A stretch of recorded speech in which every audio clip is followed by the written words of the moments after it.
Let's go to Scotland Yard.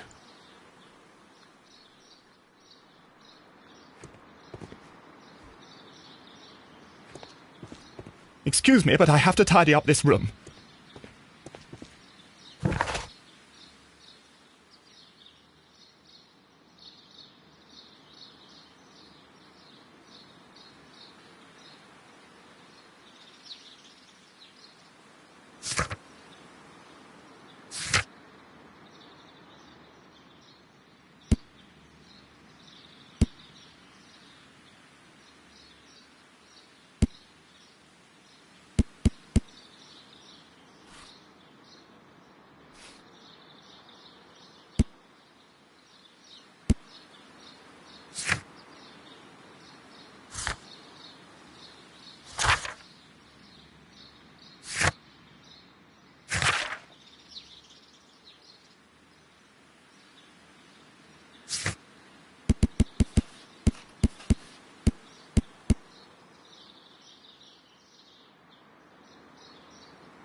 I asked Inspector Lestrade to take Montague Dunn's body to Scotland Yard. It's ready for autopsy then.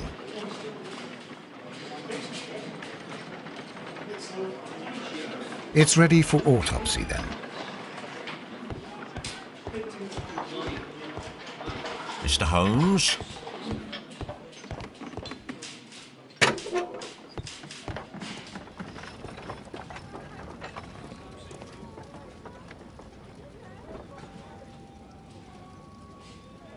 This watch is of great value.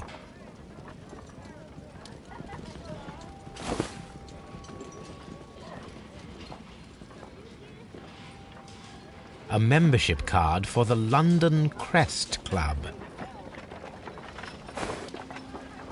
A beautiful feather pen of a good make.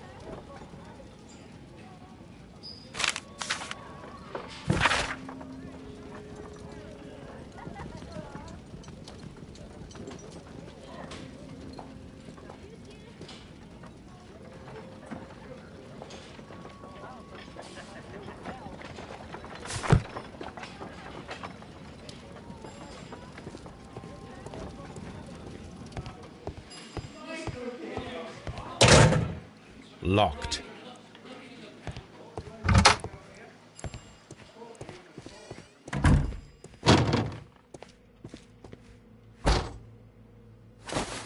First of all, let us carry out an external examination.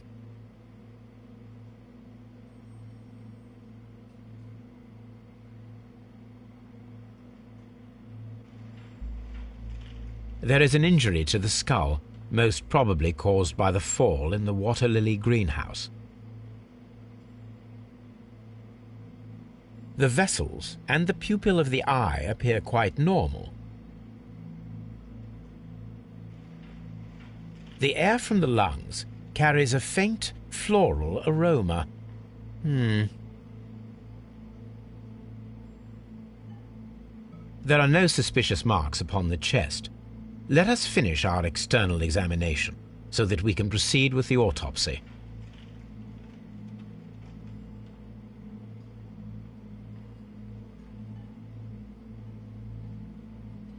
No redness, stings, or bruises.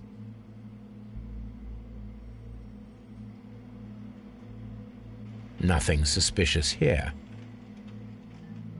Now, let us examine the internal organs.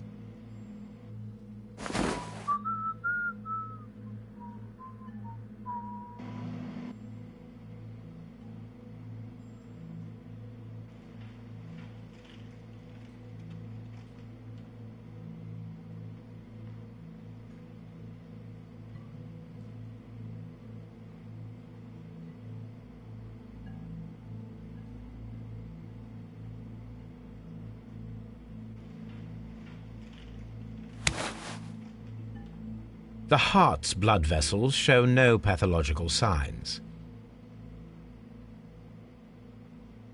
The heart tissue shows no visible pathological signs.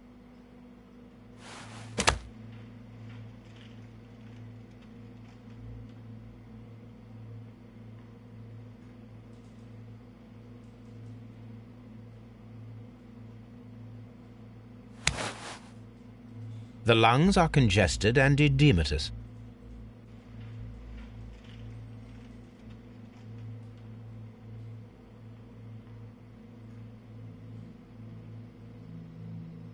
The tissue on the inferior lobe of the right lung is damaged, most probably caused by toxins from an unknown plant.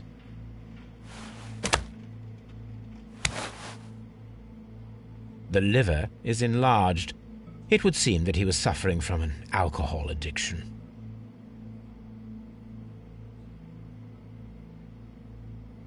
The liver tissue is brown. There are no visible pathological signs.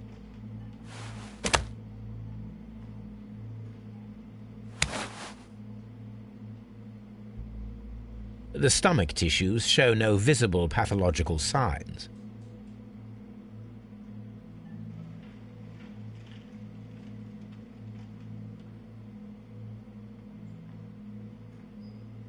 There is a small amount of content. It appears that he breakfasted lightly, only a short while before his death.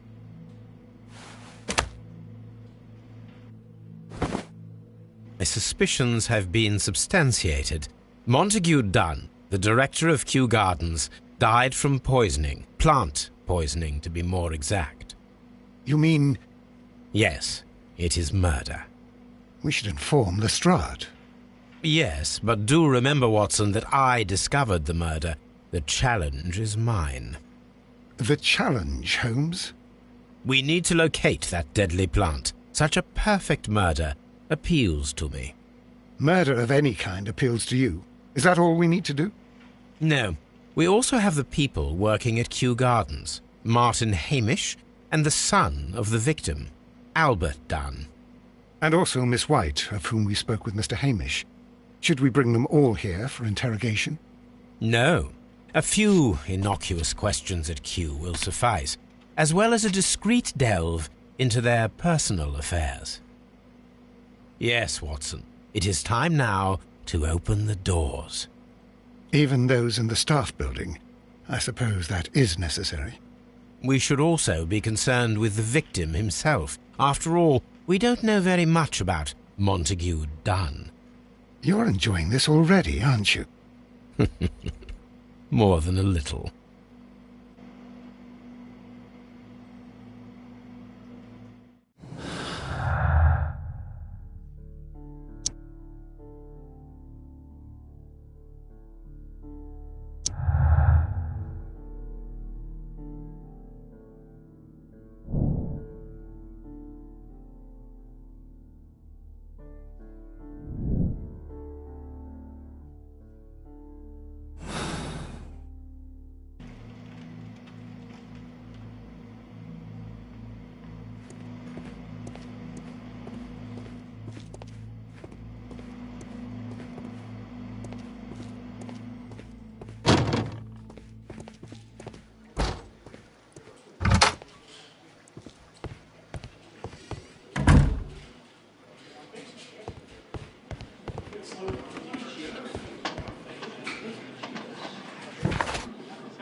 This is where I keep my post.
Here it is.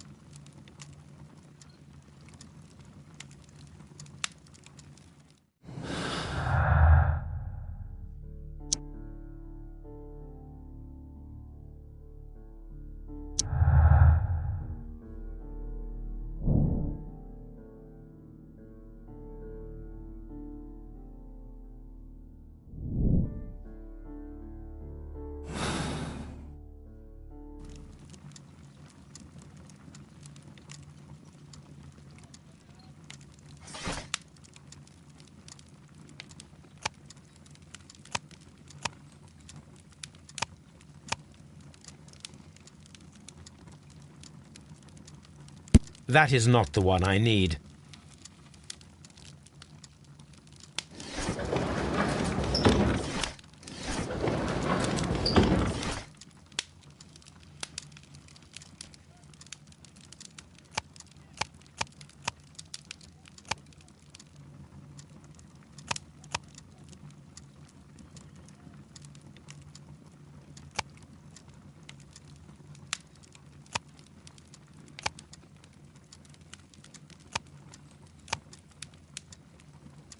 That is not the one I need.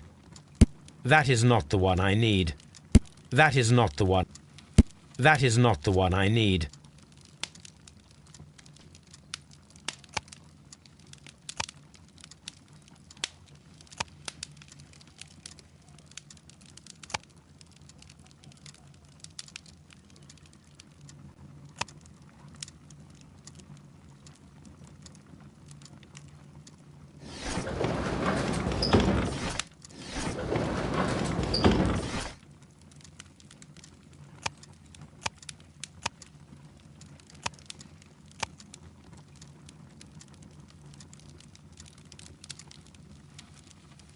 That is not the one I need.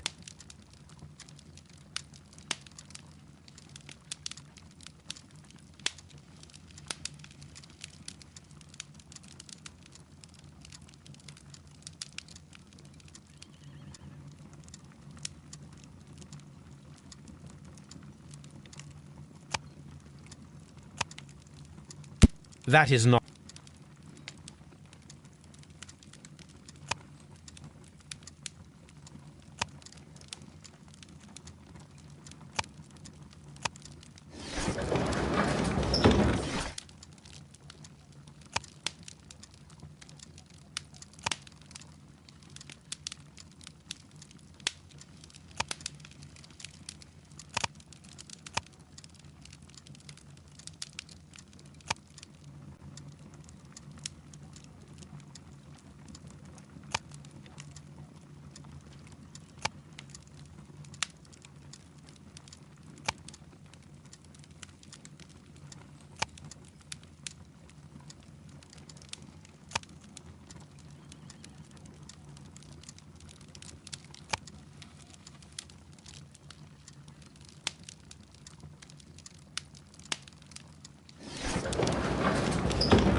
That is not.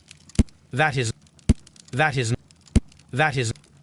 That is not the one I need.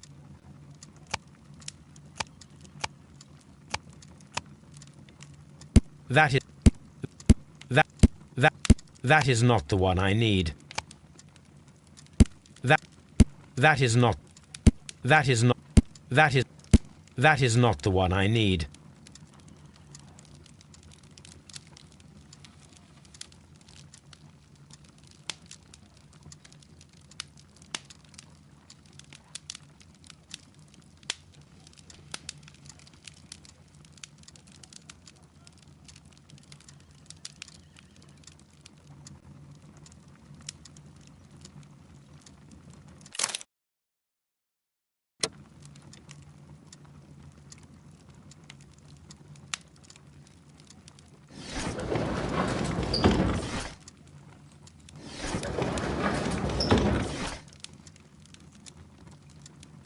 That is not the one I need.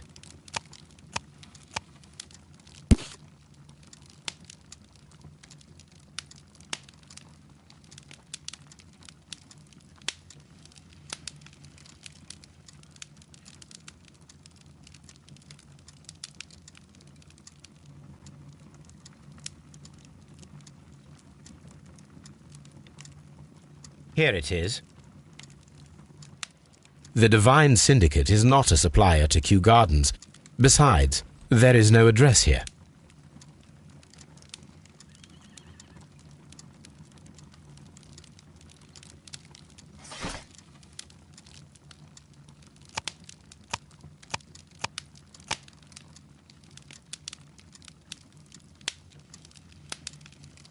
That is not the one I need.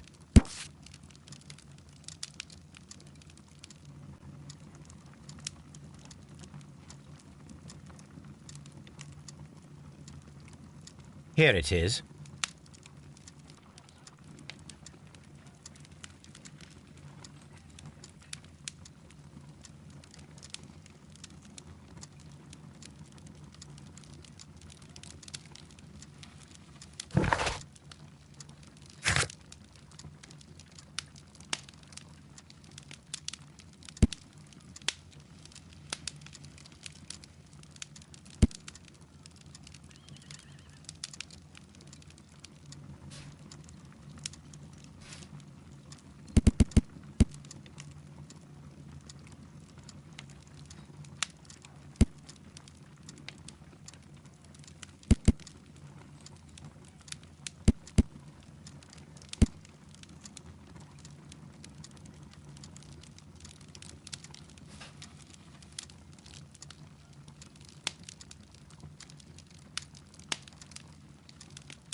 Oh dear, Toby.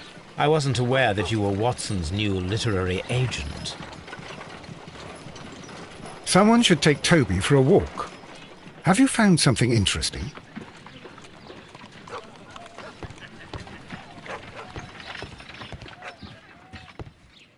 A map of London and the surrounding area. It could be useful.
Director's office, cloakroom, and laboratory.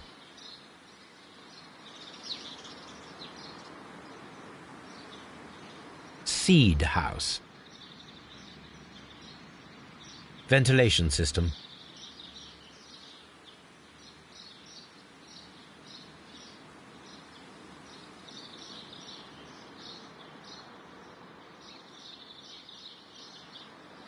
Reserve. Director's office. What should we do next, Holmes?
Mr. Hamish, can you explain to us what happened to the colonial collection? It seems somewhat depleted. But, most likely maintenance work, tidying up. You're not sure, then? But you're the deputy director. Well, I am busy. I cannot be everywhere at once. As deputy director, how was your relationship with Montague Dunn? To be honest with you, Mr. Holmes, it could have been better. You see, every Tuesday he would carry out his inspection of the gardens, but it was solely to make an impression, great pretense that he cared at all. He would give out absurd orders, ignoring anyone else's opinion. He would then disappear for the rest of the week. He was what some might call a man of action. I'd say rather he was overzealous and chaotic. So after all, it was no wonder, perhaps, that he ended up like that, if you take into consideration his kind of lifestyle. You mentioned that Mr. Dunn led a particular lifestyle. Well, it's no secret that he enjoyed, celebrating, shall we say. He was a member of the London Smart Set. He was famous for it. That and... And? He had an eye for the ladies, to put it mildly, Mr. Holmes. Mr. Hamish, can you tell us who holds the keys to the locked greenhouses? That would be Albert, Mr. Dunn's son. Yes, Albert keeps all the keys, and one can only imagine why. What do you mean? Well, he was never interested in Kew Gardens before, and now all of a sudden he is trying to act as if he owns the place. I think he wants to take over the management here. He'd do better to leave that to me. He has no experience. No, none at all. What is your opinion of Albert as a student of botany? He's useless. I often tell him so, and I can only give him cleaning tasks. Botany is not his life's work, and his father well knew it. He was furious about it. He was? Oh, yes. He forced his son to work here, and he never missed an opportunity to criticize him publicly. Are you able to elaborate on that? Well, for example, with our last exhibition here, Mr. Dunn had Albert make a presentation speech. But then, while the lad was speaking, Mr. Dunn interrupted him, asking him difficult questions, making him look like a failure. It was with the intention of making a fool of him, Mr. Holmes. That must have been terribly humiliating.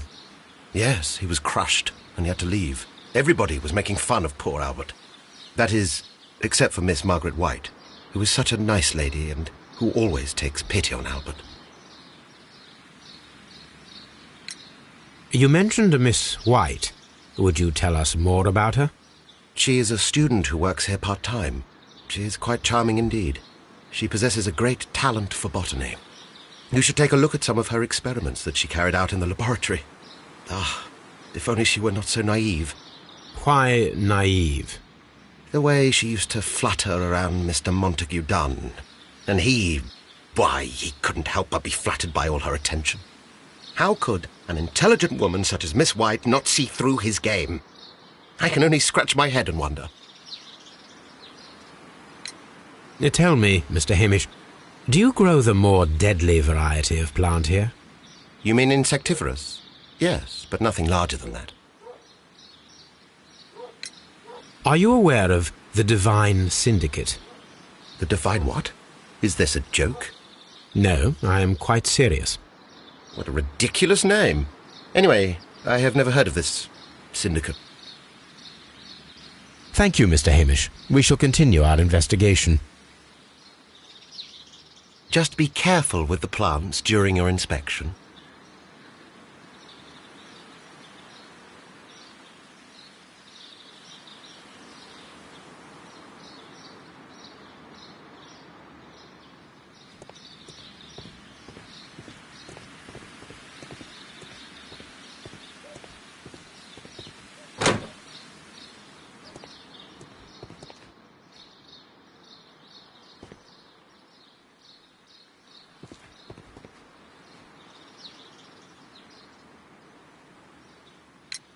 Who is Miss Margaret White?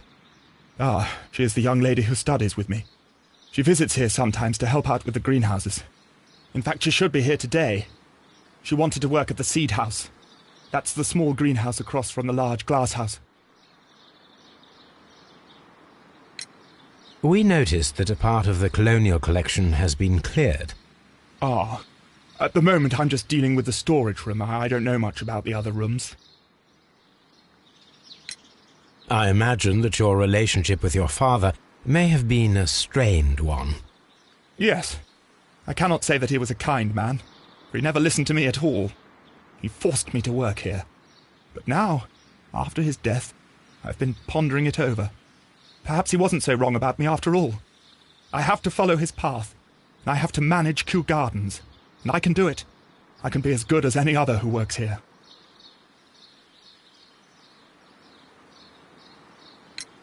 Would you please tell us about Martin Hamish, the Deputy Director? Well, I have to tell you that Mr. Hamish is not and has never been the Deputy Director of Kew Gardens. My father would not have tolerated it. Indeed? That is most interesting. He told us that he was. Yes, because he believes that the management should be passed down to him now that my father is dead.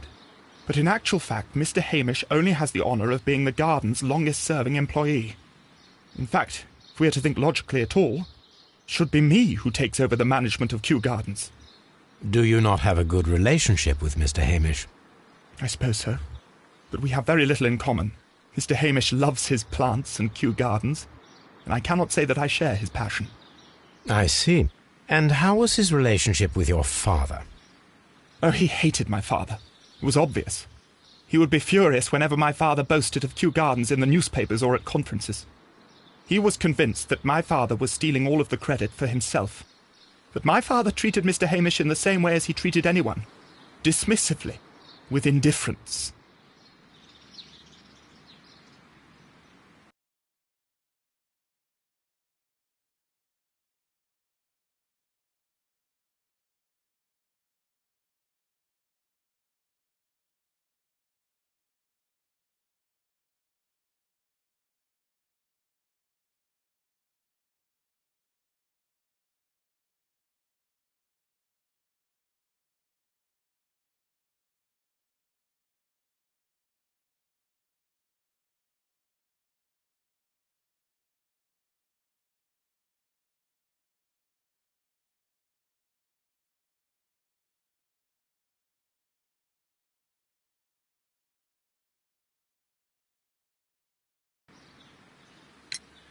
Tell me, have you ever heard of the Divine Syndicate?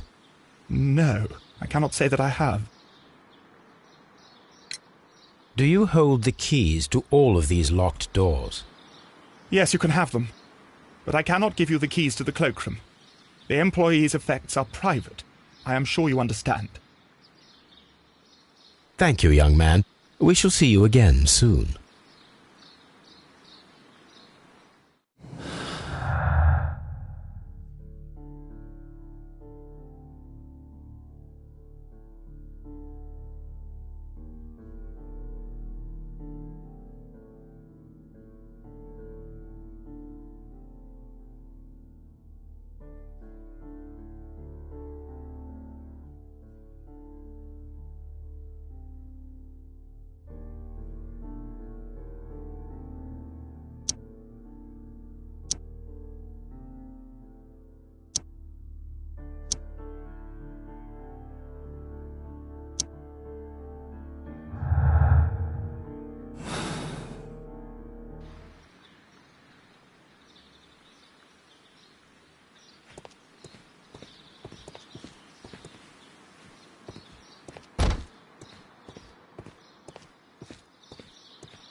A task list for Albert, compiled by Martin Hamish. Sweep out the palm house, scrub the toilets, clean the storage shed tools.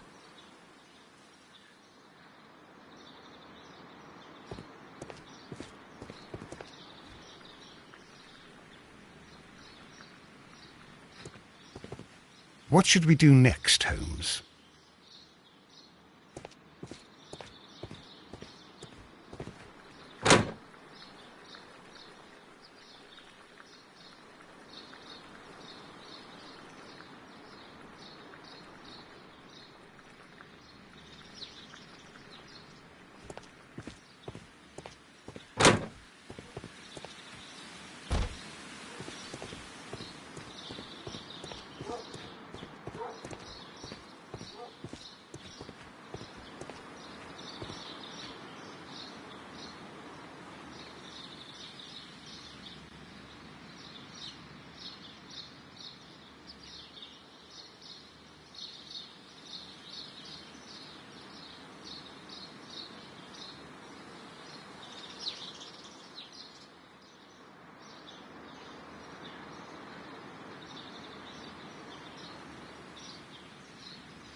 French wine, a remarkable vintage. Champagne. Montague Dunn had good taste.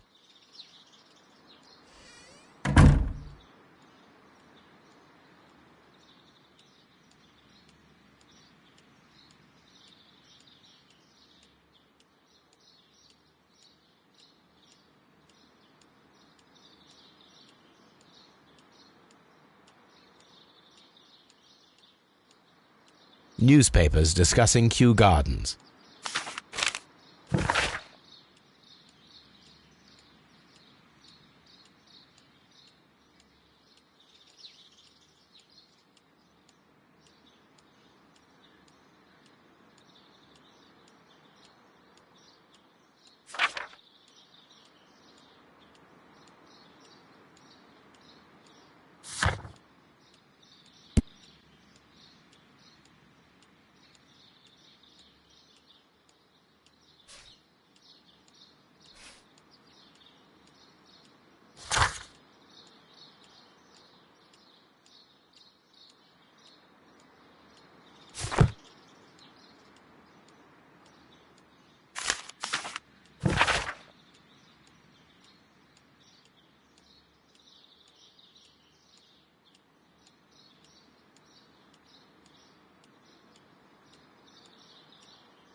A photograph of Montague Dunn and Reynold Hamish.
I suggest that we don't tell Miss Margaret White about this document.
What should we do next, Holmes?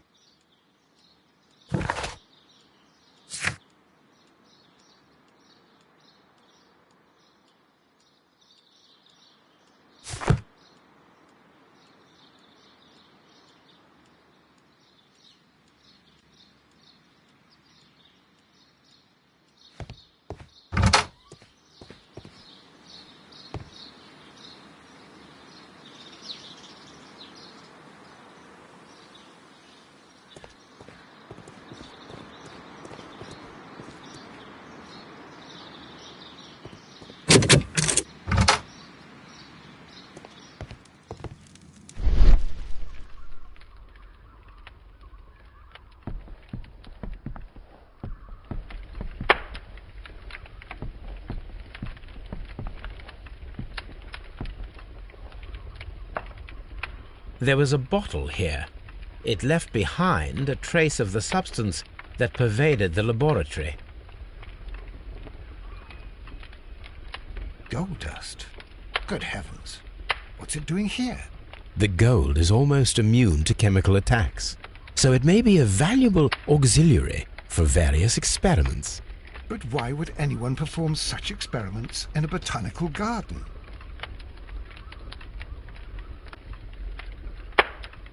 Several drops of the substance were spilled. Someone carried this bottle around. Several drops of the substance were spilled. Someone carried this bottle around. The bottle is no longer here, but it is possible to detect a faint scent. We need a good nose.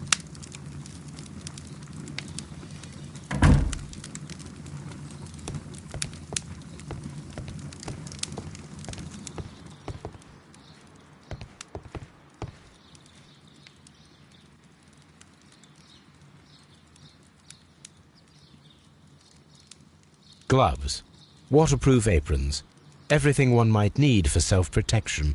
Do they grow dangerous plants here? It appears as though the protective equipment is missing from here.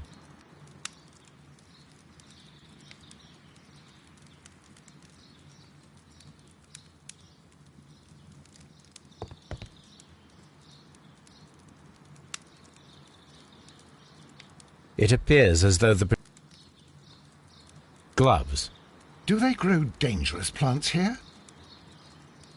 Such masks are generally worn when dealing with toxic chemicals.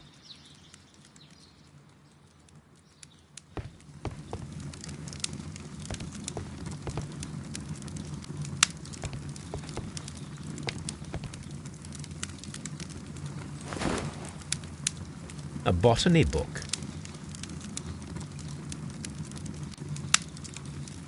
This student's book belongs to Albert.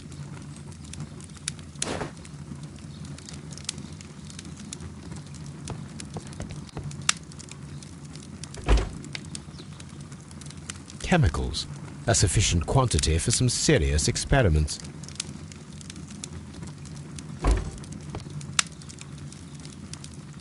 A phonograph used for voice recording. Remarkable.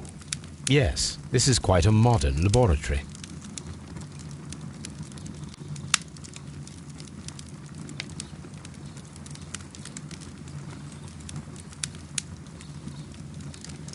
I don't hear anything.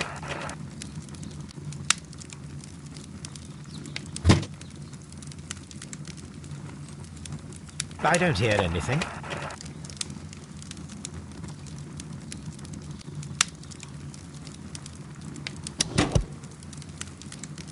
And it seems clear from these multiple experiments that plants do respond to their environment and have a form of consciousness. Margaret White, February 1895. Report number 245. Study report.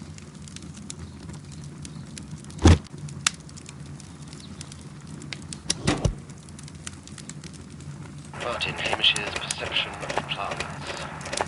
The notion of communication in the plant world has long been considered marginal, yet I remain convinced that some plants do indeed transmit chemical signals in the event of attack. A study report by Martin Hamish.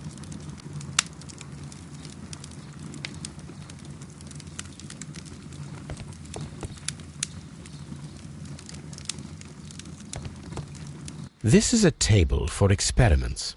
It resembles my own. Only this one is kept in good order, Holmes.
locked.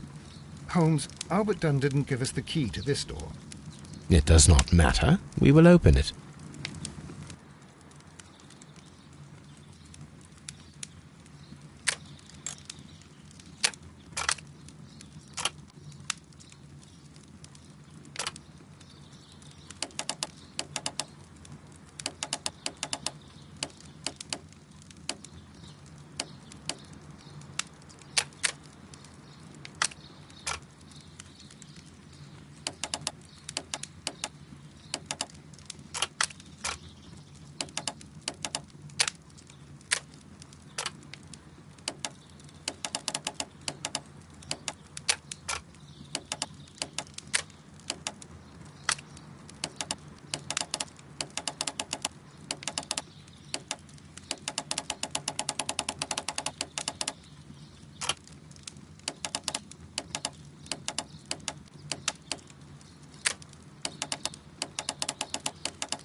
Open.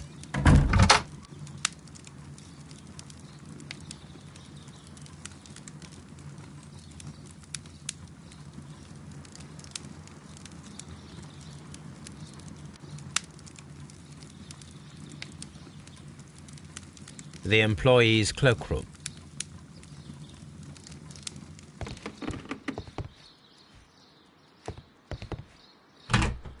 Miss White's locker.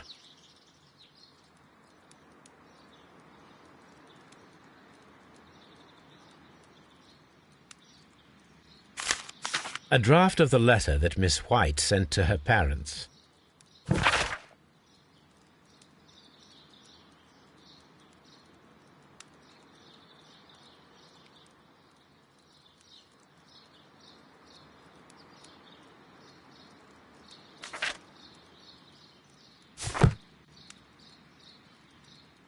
Apparently, Miss White is a capable student.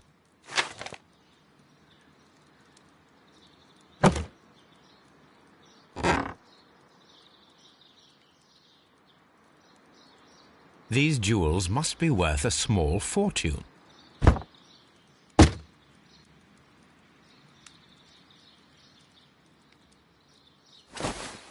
A vanity purse.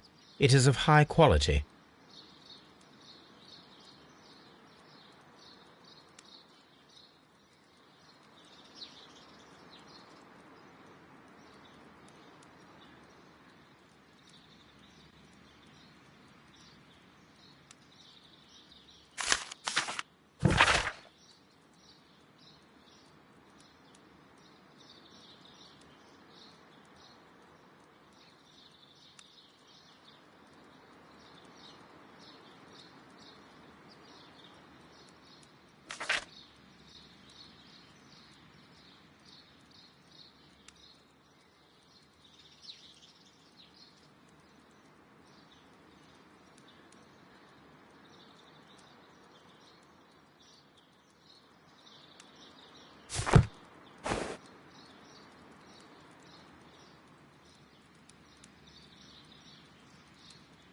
Apparently, Miss White.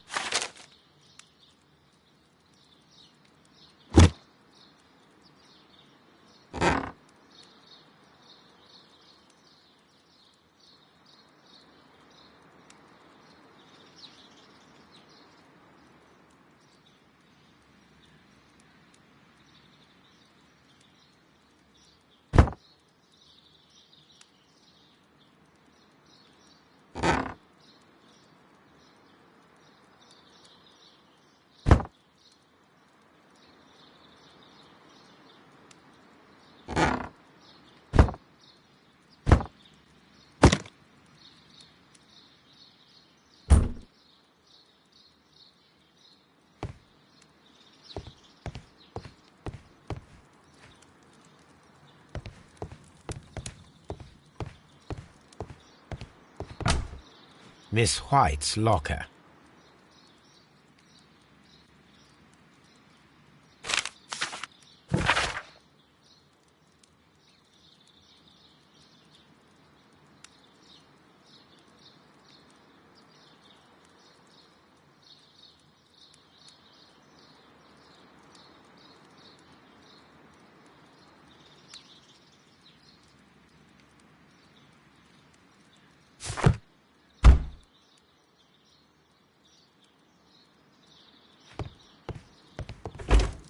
Martin Hamish's locker. Martin Hamish studied chemistry. Interesting.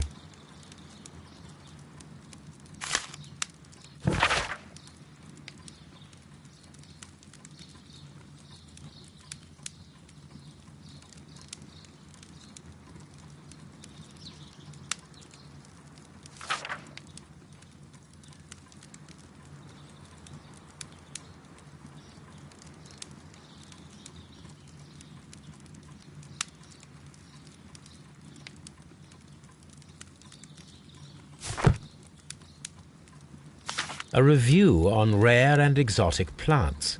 Martin Hamish has written several pieces.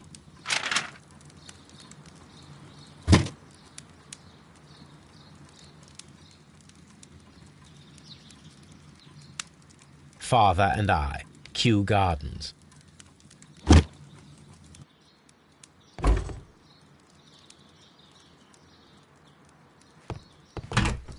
Albert's locker.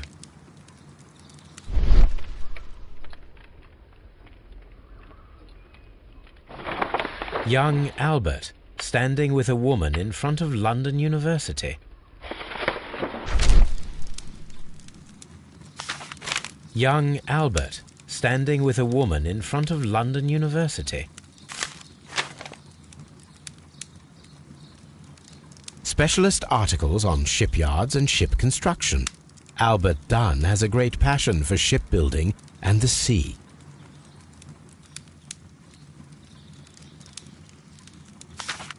A rejection letter from the British Royal Naval College.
Here it is. And here is the Divine Syndicate's address. Perfect. It is time to find out what they have against Montague Dunn.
Nursery.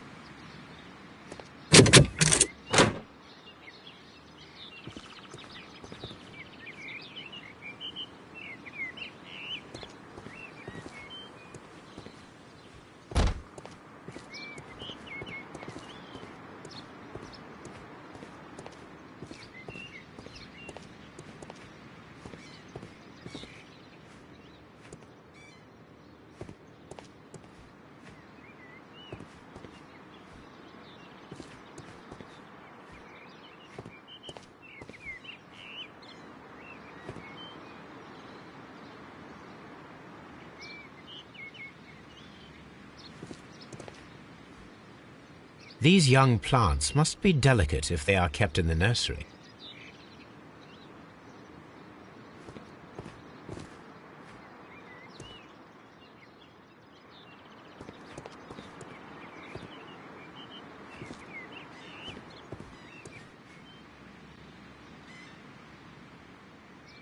This poster is for an exhibition that Martin Hamish was directing, but it had nothing to do with Kew Gardens.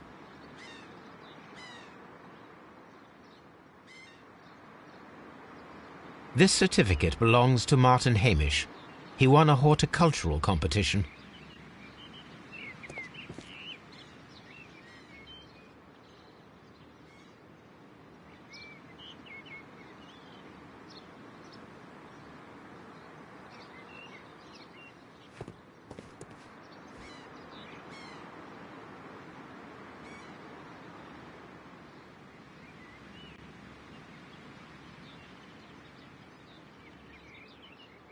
A thesis written by Martin Hamish.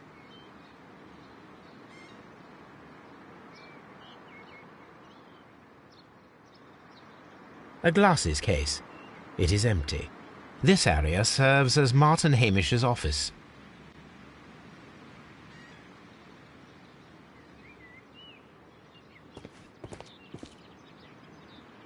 We can see the interior of the Colonial Collection Room from this window.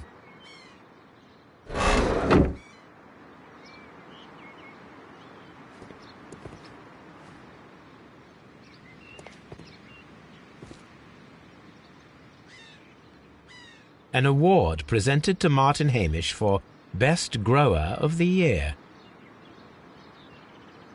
A master's degree diploma. It belongs to Martin Hamish.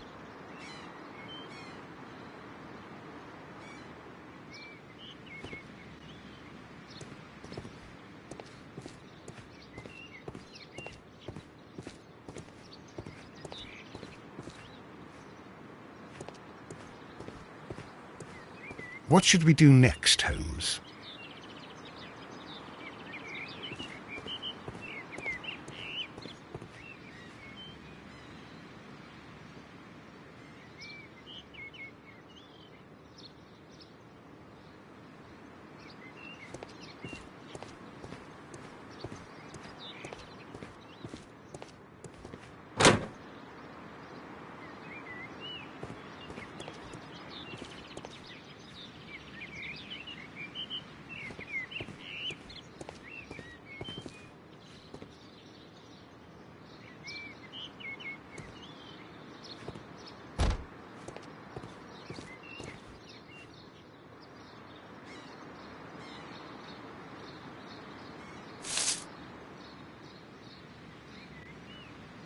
It is a bust of Montague Dunn.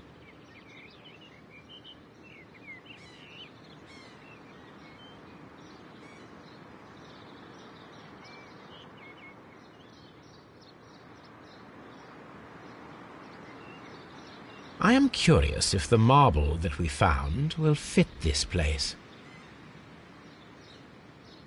Here it is. The marble fragment that we found in the Colonial Collection Room is what they have in common.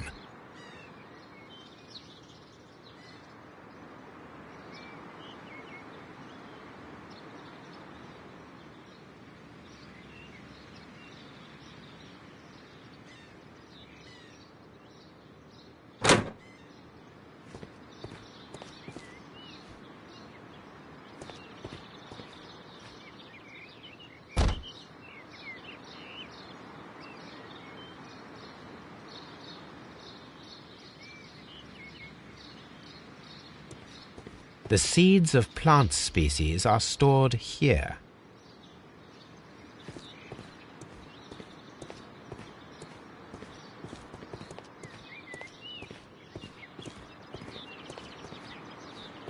The seeds of plant species are stored here.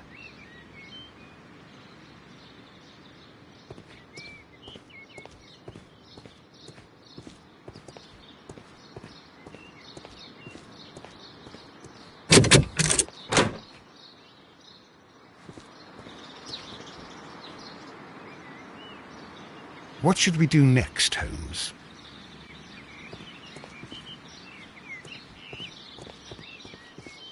Nursery. Seed house. Open.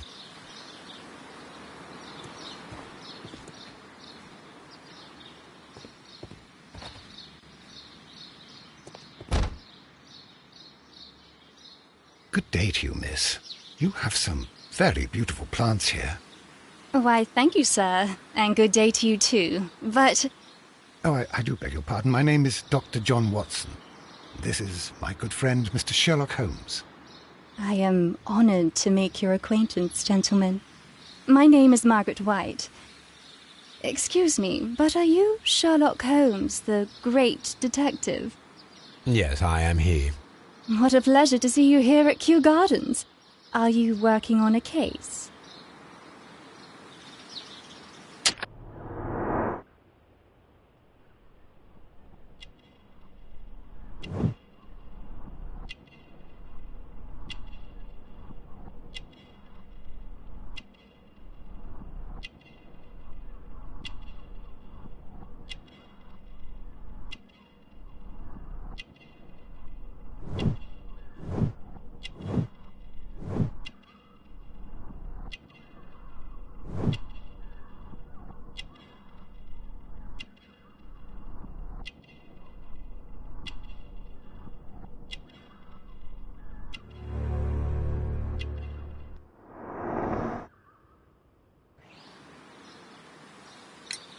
Yes, a theft of plants that took place here a few days ago after their most recent exhibition. Oh, yes, of course. I quite forgot about that. Oh, it's quite understandable that you might forget about the theft of the plants, miss, after the tragedy that took place here. Yes. The director was a truly good man. It is such a terrible misfortune.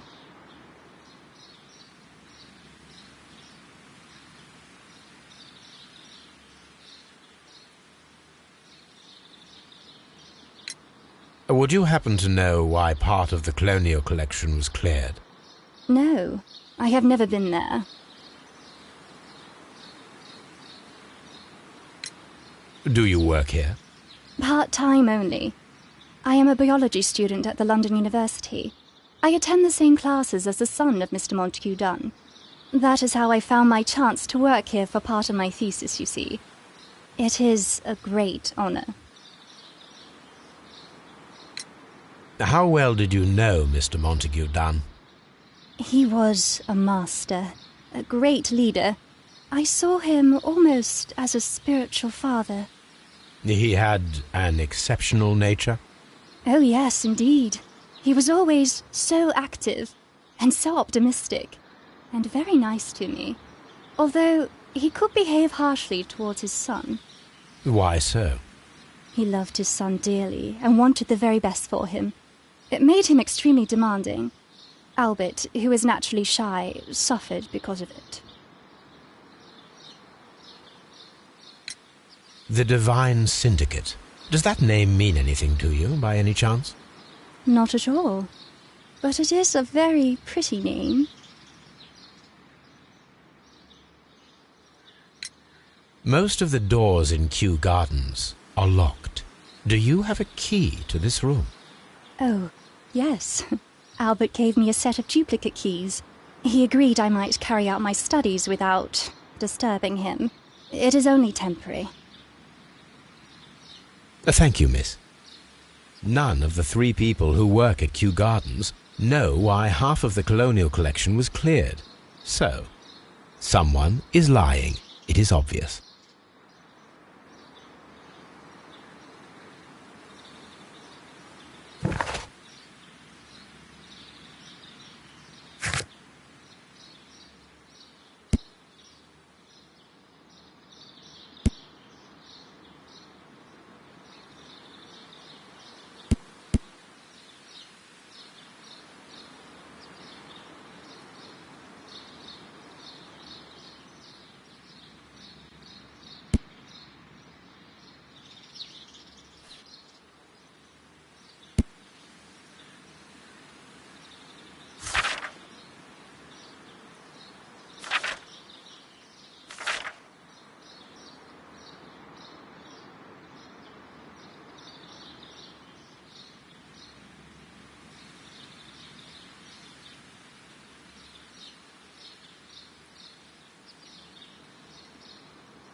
From here, we are unable to see the interior of the Colonial Collection Room.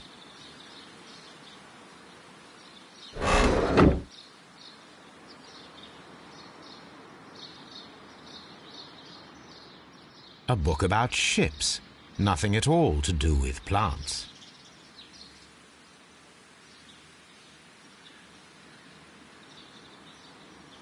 Materials for college study.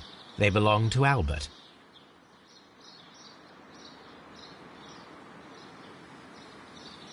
These leather gloves are new and of good quality. They do not appear to have been used. This place serves as Albert's office.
A ventilation system. It should regulate the temperature of the staff buildings.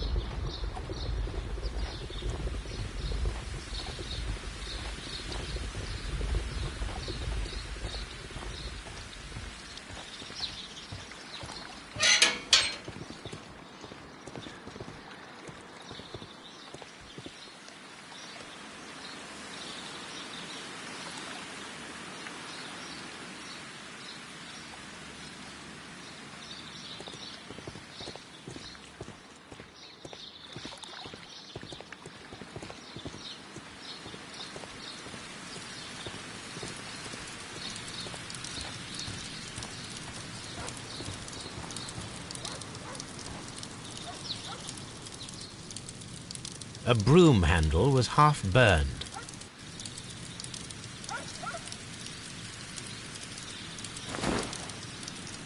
A protective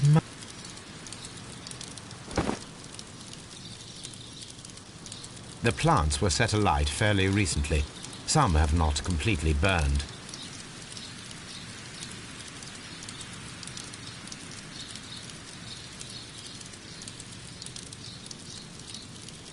The remains of a picture.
dry tropics.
What should we do next, Holmes?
According to this, they have light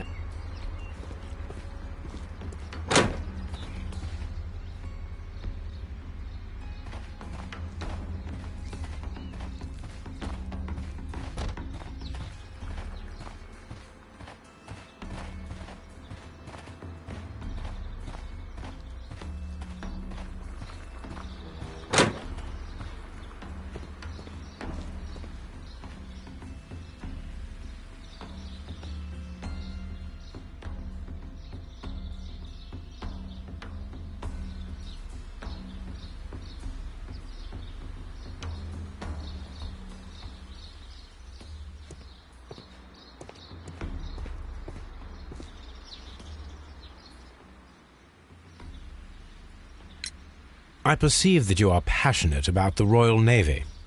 Passionate? No, not really. I like ships, that is all. Are you quite sure? You do not seem to be so interested in plants. It's difficult, that's all. My future is here. It has never been about anything else.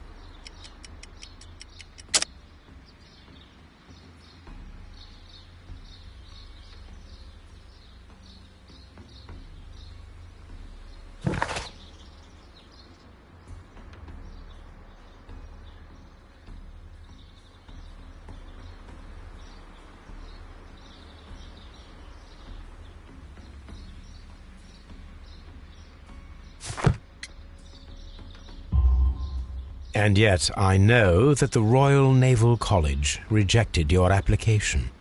Ah, you truly are as clever as they say. Yes, that's correct. And in fact, my father was strongly against the idea. He did his best to ruin my plans, although I almost did succeed. But my dreams were shattered, Mr. Holmes. Thank you, young man. We shall see you again soon.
Mr. Hamish, was someone from your family connected with Kew Gardens?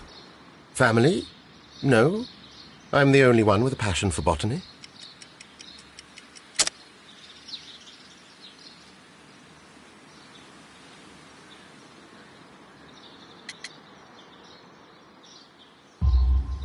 I do not think so.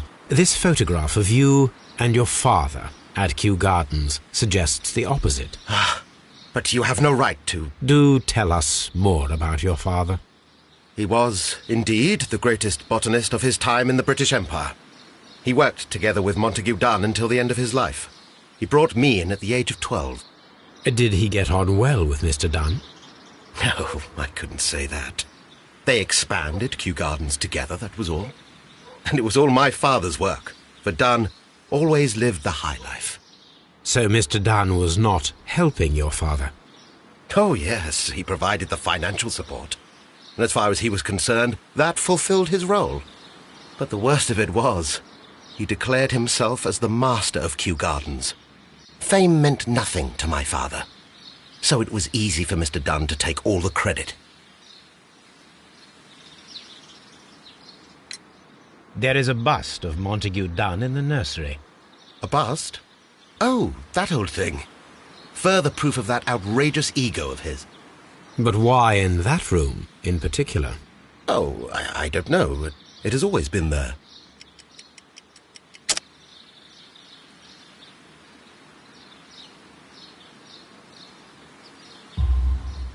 It is strange, because I recovered a fragment of the bust inside the Colonial Collection Room. Really? Oh, well, so I am mistaken. It ought to have been removed during the clean-up. This room is so small. Do you know who moved it? I have no idea. Surely Mr. Dunn requested it. Do you have any more questions like this? Because fragments of rock are not my responsibility. Evidently. Thank you, Mr. Hamish. We shall continue our investigation.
Come on, Toby. We have some work for you to do. Let us go to Kew Gardens.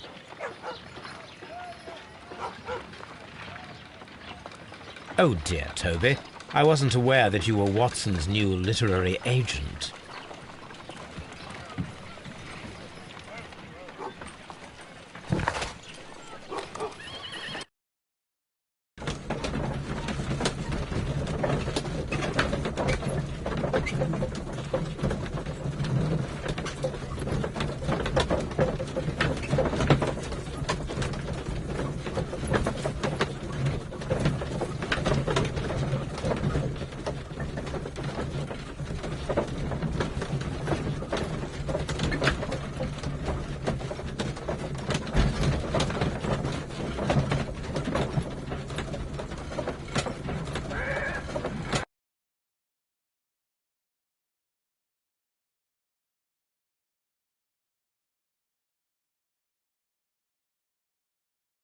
Let us take Toby to the laboratory.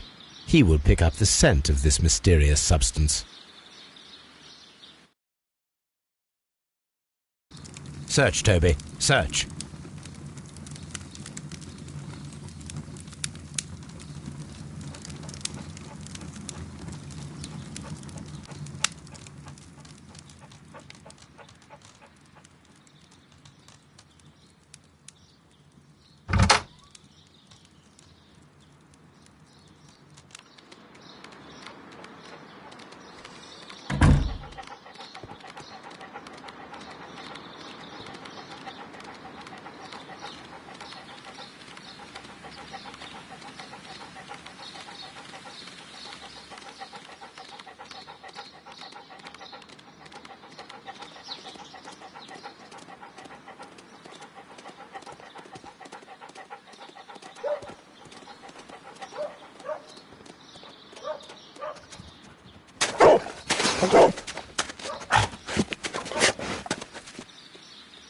Congratulations, Toby. Now let us see what you have found.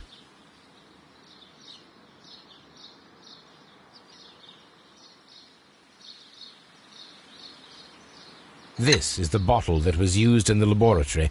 It was buried here. There is still some liquid remaining in the bottle, with gold flakes. A tiny caterpillar. Not surprising to see one in a garden, but at the bottom of a bottle.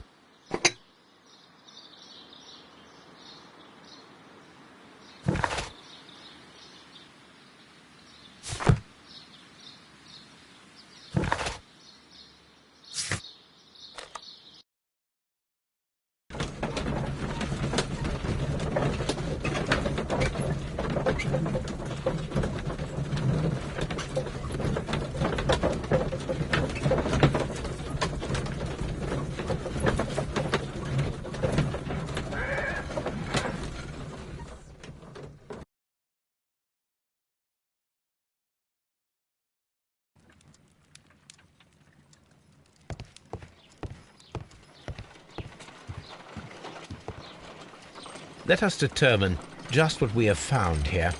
Let us pour liquid from the bottle into a test tube to perform an analysis. This is the bottle that we found hidden at Kew Gardens. Let us use a pipette to take a sample of the liquid and fill a test tube.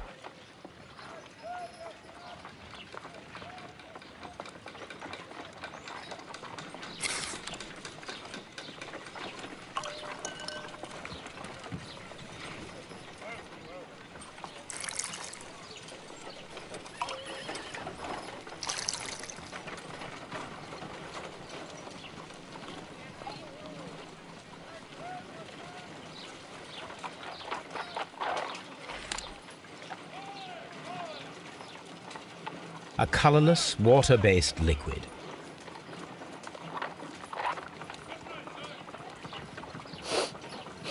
Quite a strong floral aroma. Holmes? What are you doing? It has a bitter taste. What if it's poisonous? Did you ever see poison stored in enormous jars like that? Anyway, there is a doctor nearby. So what do you think it is? It is some kind of organic compound. Let us vaporize the liquid and see what happens.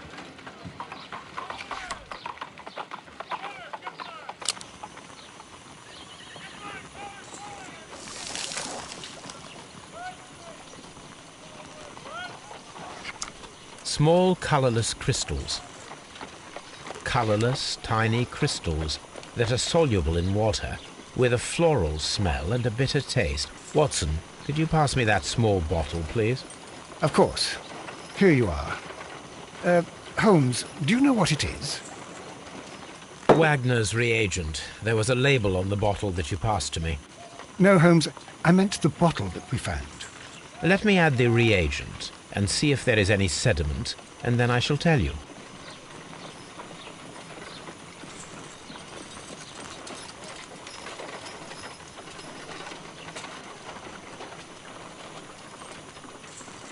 I need to take a pipette and make several drops of the reagent. I need to take a pipette and make several drops of the reagent.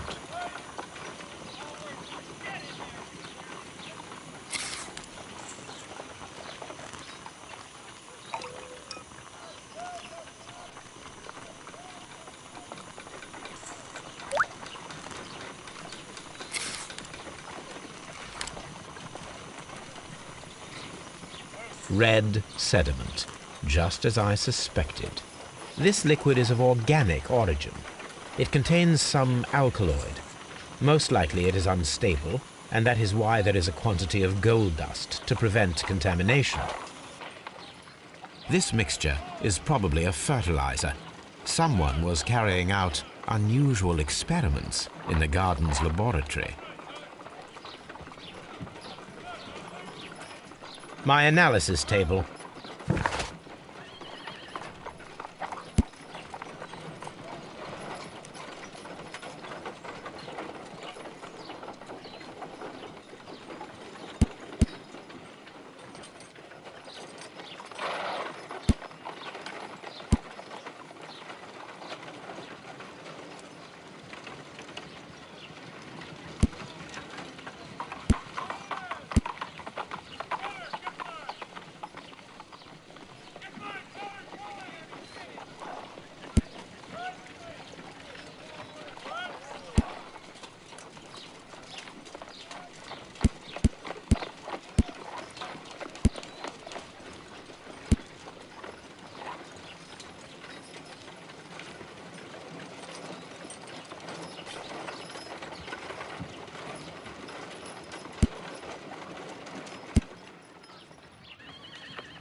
This place is beautiful, Holmes.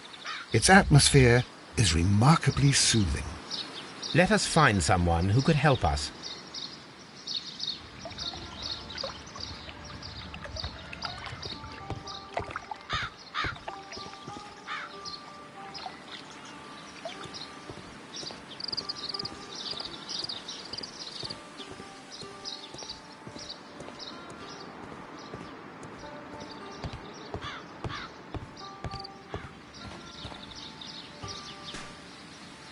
Good day to you, sir.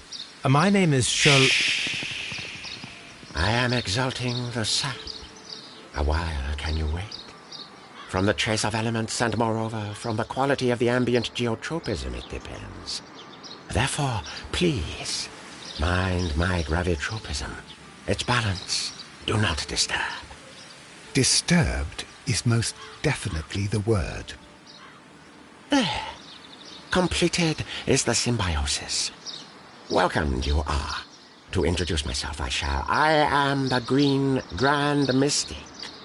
The Green Grand Mystic himself. This is me.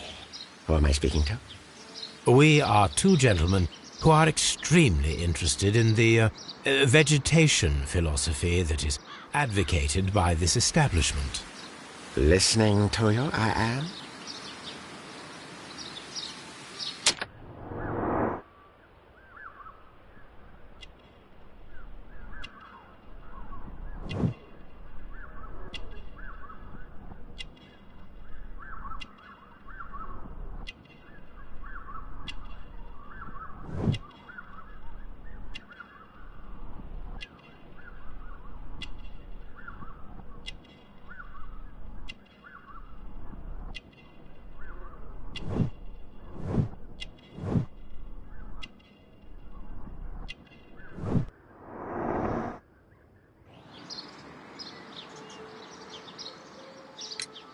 We should like to take a look around, to immerse ourselves in the wisdom that emanates from here.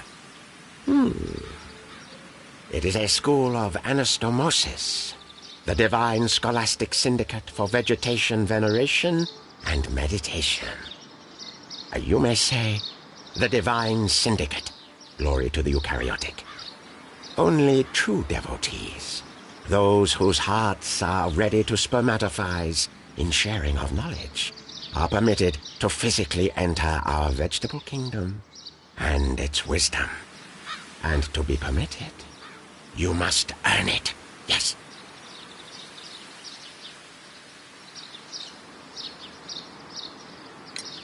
Green Grand Mystic, we are ready to become devotees and gain access to your temple. What is the name of our Lord, our God King?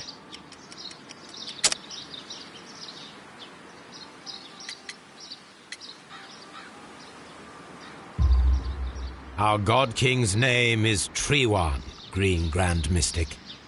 Oh la, good, good, I like you. Here is the holy key to the wisdom place. Holy donation can you make whenever you so wish. Thank you so much. I pray you to taste our fertilizer substance. From the burdens of life it helps to free.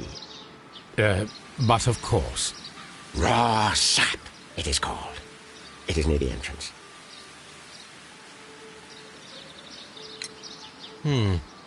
We visited Kew Gardens, and we found your symbols on their flower pots. Coincidence, I am thinking. They would scavenge our refuse. It would not surprise me. It was merely an observation. Well, we will leave you to your meditation. Follow my path, and better you will feel.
a fragment of a flower pot. Fragments of a flower pot. It fell down here.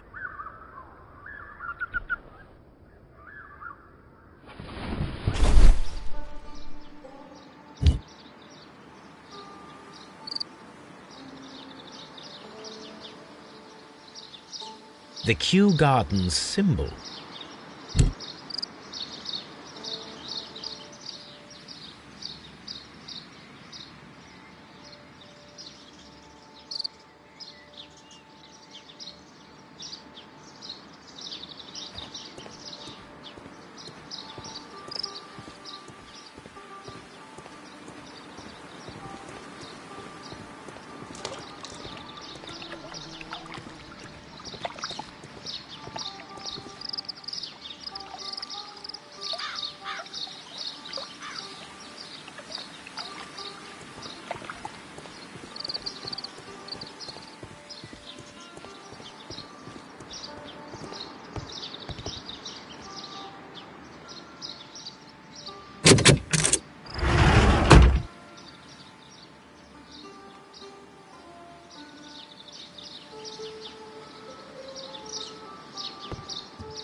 That should be the raw sap that the Green Grand Mystic spoke of.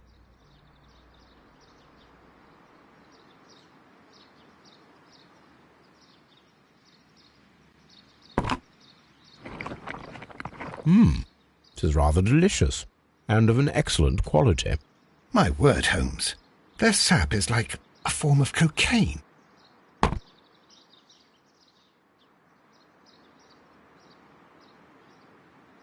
This Green Grand Mystic fellow seems rather suspicious, Holmes. We should search every inch of this place.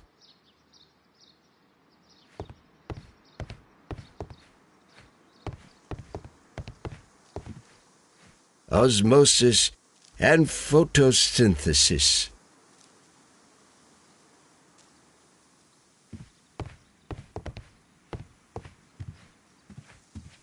This must be Trewan, the Divine Syndicate's god.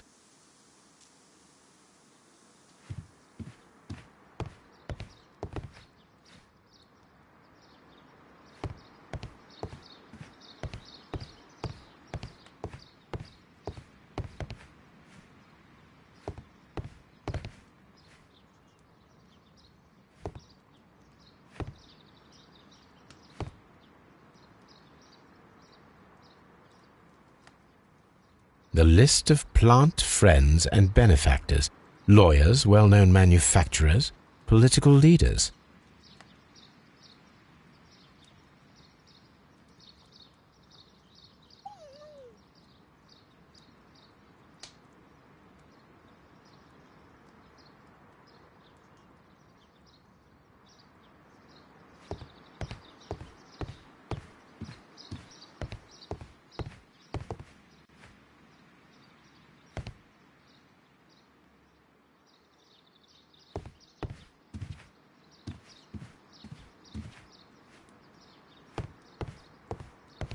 This door is locked, but I can try to open it.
These instruments are used for smoking opium.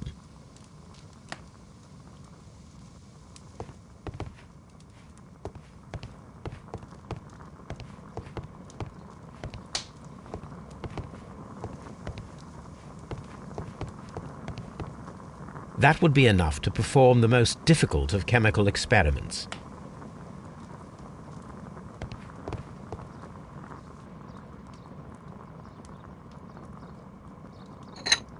This substance is an alkaloid, the same as in the bottle we found in the bushes at Kew Gardens.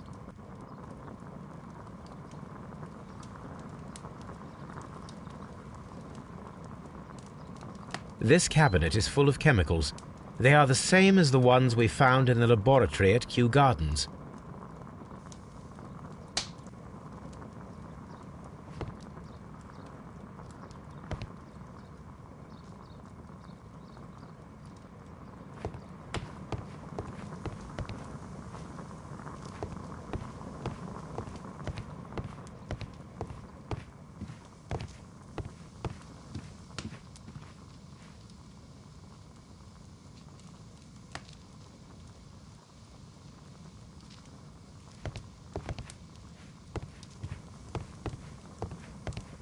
A vast amount of opium.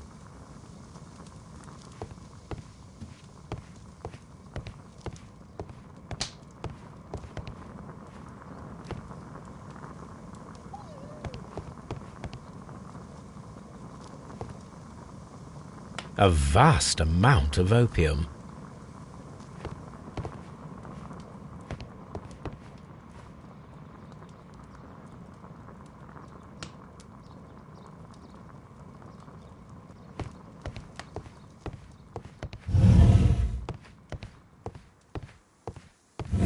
Osmosis and photosynthesis.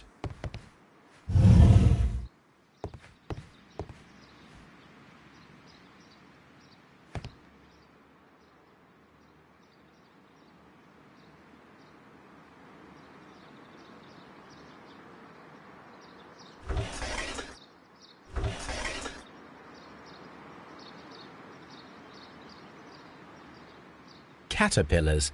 They are raised as food for certain plants. Let's take them.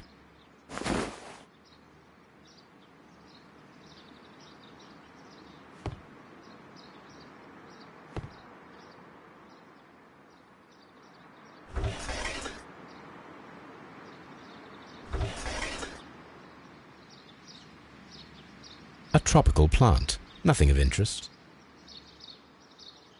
A tropical plant. Nothing of interest.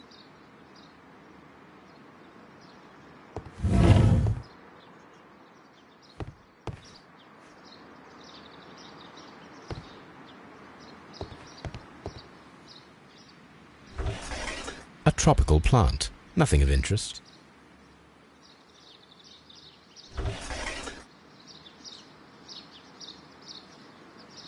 A tropical plant. Nothing of interest.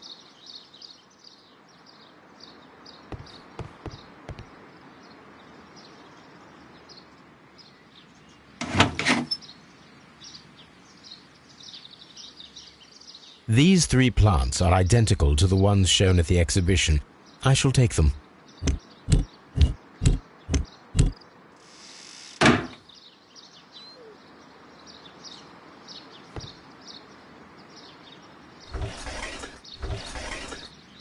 A tropical plant. Nothing of interest.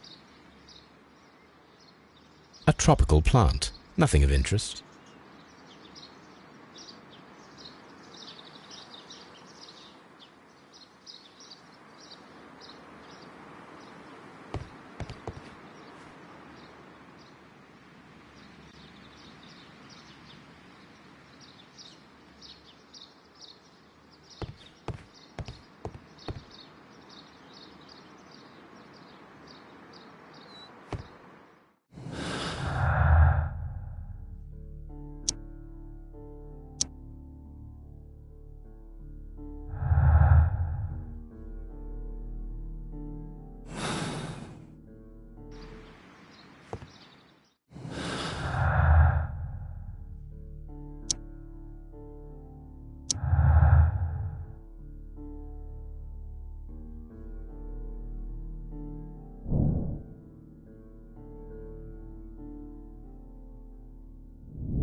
Perfect, Watson. We can begin our experiment.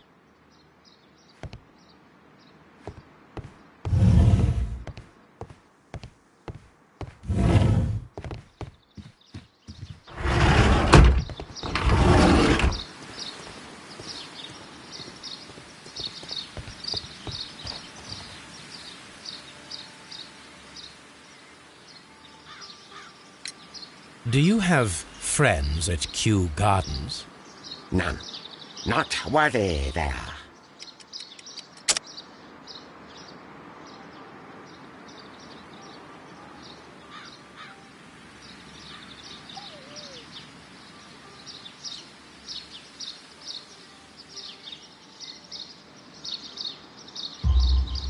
Nevertheless, we have seen Kew Gardens flower pots in your yard. How could they happen to be there? What? Our sacred place you permitted yourself to search? Sacrilege. Oh, really now. There was a theft of plants at Kew Gardens a matter of days ago, and we believe the pots we found here may be connected with it. Please tell us, were you involved? No. Those plants were ours. They had stolen them from us. How so? Their director, Dump, I believe. Done. Yes, that's what I said. He borrowed from us 3 of our sisters for the exhibition at his greenfly-infested gardens. But he never gave them back to us. Excuses and imbecility. So we went in and saved them. I see. So, if you stole those rare plants from them, then it means... Ah, I get it. Bravo, Holmes. I think the case is solved. No, we did not steal. We saved. Well, as a matter of fact, we were unable to find our 3 plants. I beg your pardon. And yet you took all of the exotic plants from the stand. They had disappeared. It was the least we could do. They stole our sisters, and so we stole theirs. Well, we will leave you to your meditation.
Follow my path, and better you will feel.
I imagine that one of these plants would be capable of releasing a toxic vapor.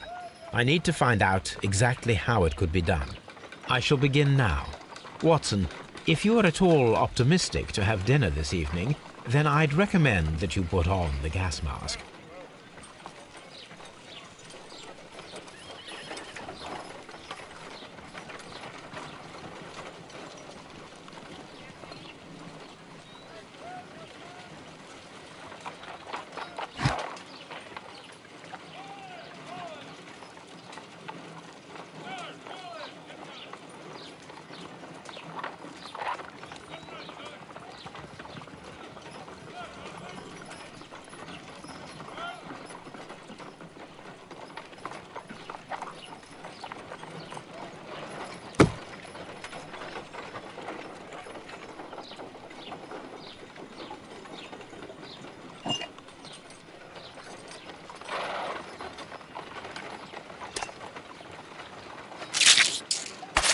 How interesting.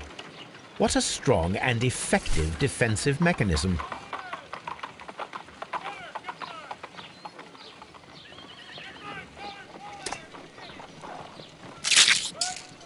I find the behavior of predators utterly fascinating.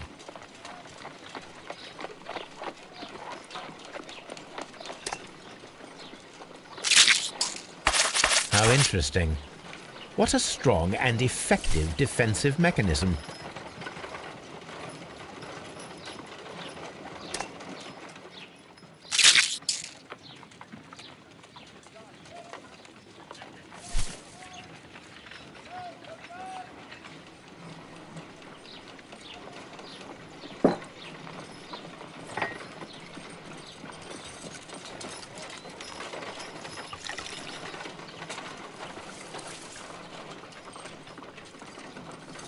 This plant becomes inactive after being drenched with alkaloid.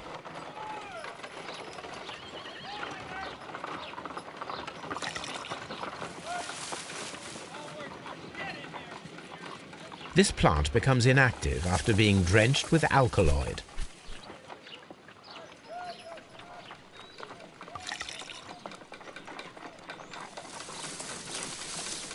It appears to open after being soaked with alkaloid.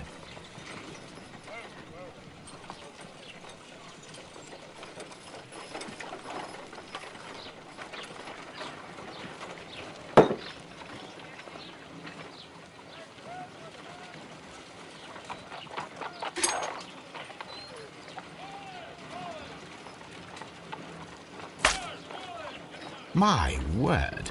It shot a spike at me after I stabbed it with a pin. I imagined that its reaction would be ferocious if I increased the strength of my attack.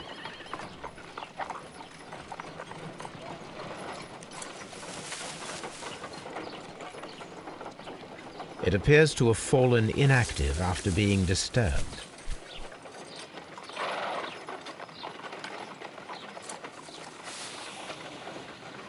It closed again.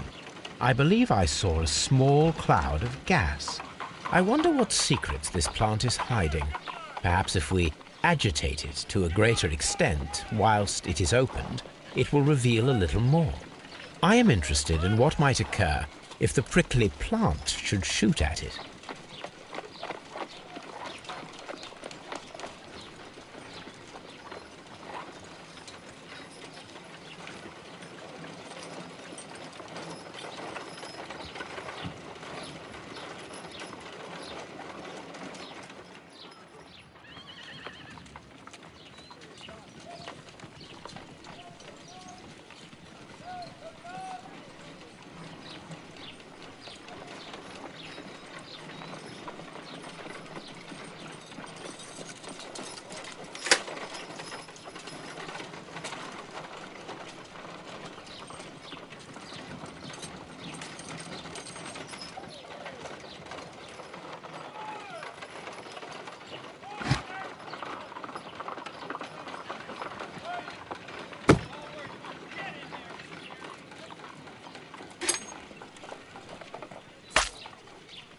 My word! It shot a spike at me after I stabbed it with a pin. I imagined that its reaction would be ferocious if I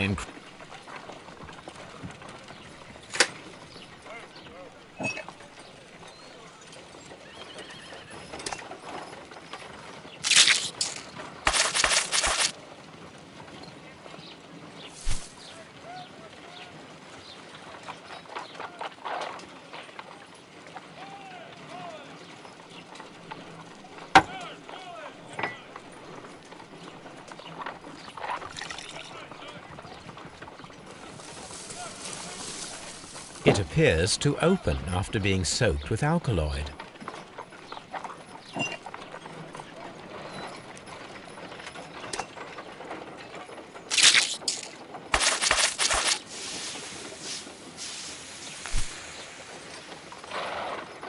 Toxic gas with spores. Extraordinary. The plants would be capable of killing only if they were directly next to the victim and stimulated at precisely the right moment. Let us take our caterpillars to the Colonial Collection Room. We may see things more clearly there. It is too early, Watson. Our suspects will be there. Let us investigate Kew Gardens one more time and ask some questions.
This green, grand, mystic fellow seems rather suspicious, Holmes.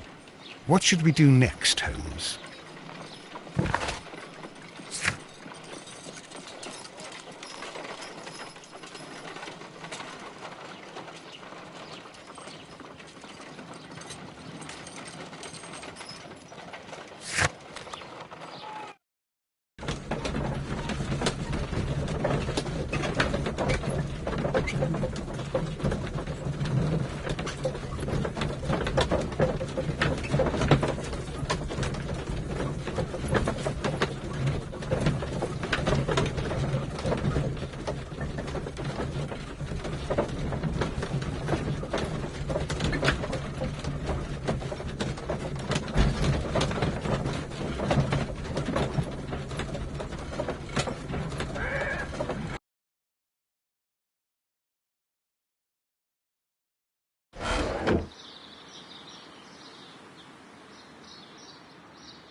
Can you tell me if you saw Mr. Montague Dunn on the day of his death? Yes, of course. I met him, and we went to see Albert, his son, at around 9:30. He appeared quite calm.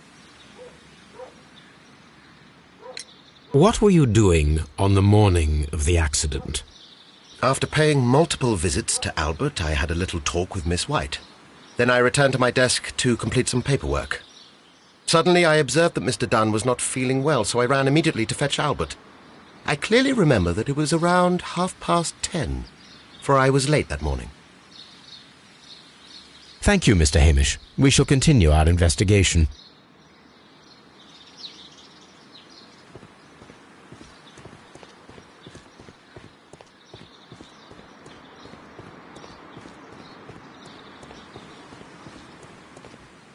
Nursery.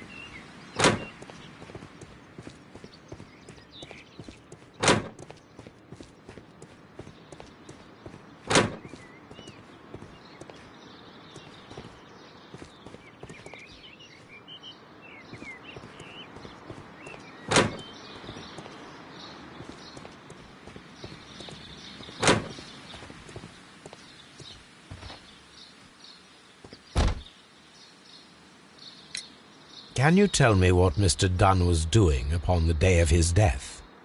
I can, but there is nothing very special to say. I was in the laboratory when I saw Mr. Dunn heading towards me. Tuesday is the day of his weekly visit. It was supposed to be at 9, but he was 10 minutes late, as usual. And then? Well, he came in to say good morning. Then I saw him spend 2 or 3 minutes by the plants outside the laboratory. After that, he ran out in the direction of the nursery, where Mr. Hamish was working. He was always in a rush during the inspection, you see. I would pity anyone who stood in his way. And that was the last time you saw him? Yes. I stayed in the laboratory until 20 minutes to 11, when I heard the cries of Albert and Mr. Hamish from the large glass house. I joined them as soon as I could, for I knew that something must be very wrong. What exactly were you doing in the laboratory? I was recording an experiment for my thesis. I only stopped my work once when Mr. Hamish visited me briefly around 10 o'clock. You say you were recording an experiment when the tragedy occurred. Might I listen to the roll? Certainly. Please do. You will find it in the laboratory. It is number 320. Thank you, miss.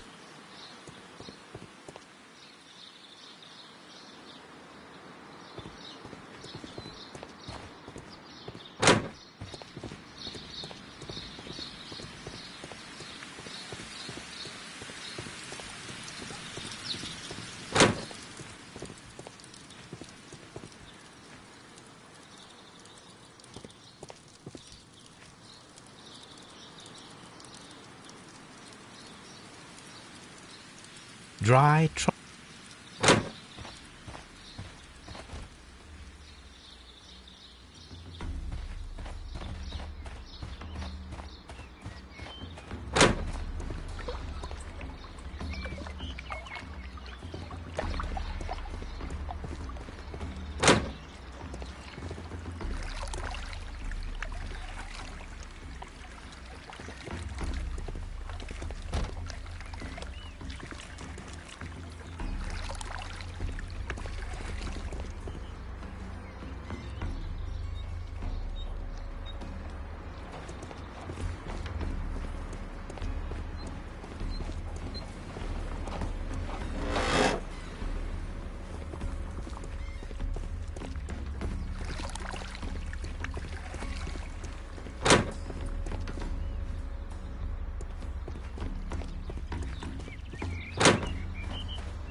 Your father's death does seem highly suspicious. What were your movements here on that day? Suspicious? Well, I was working in the seed house, taking care of Lysa... something, or Lear Pontus, or... No, wait. Ah, these Latin names. And I spent so many hours trying to memorize them. Did you see your father that day? Yes. He came here with Mr. Hamish for his weekly visit. There was nothing unusual about that. And then? Nothing. They stepped out to the backyard. It was perhaps 20 minutes before 10 o'clock. Then about 10 minutes later, I saw my father heading for the dry tropics room while Mr. Hamish returned here. And Mr. Hamish and Miss White, what were they both doing that morning? Mr. Hamish visited me a couple of times. I also saw him returning from talking with Miss White, and that was at 10 minutes past 10. But then he ran back here to me to tell me that my father was feeling unwell. We hurried across to the water lily room, and I found my father lying dead on the floor. Oh, my God. Thank you, young man.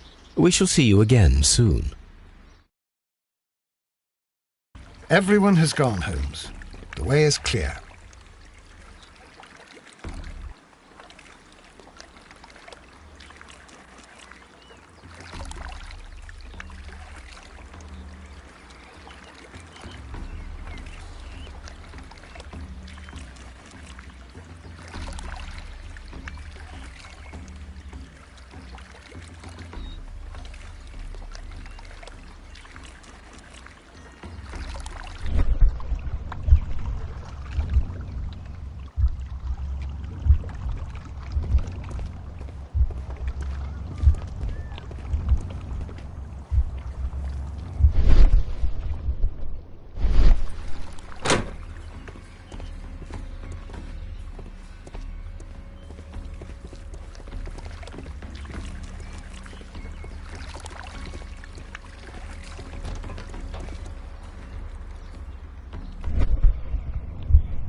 When Montague Dunn was standing close by the plants, the caterpillars were released and caused the deadly spores to activate. Panicking, and likely already half asphyxiated, Montague Dunn started back and knocked over the bust. He rushed to the door, but it was locked. He had to force it open with his shoulder. We already know the outcome. Montague Dunn collapsed and died not far from the pool. Well, it is time to perform our experiment on the ventilation system.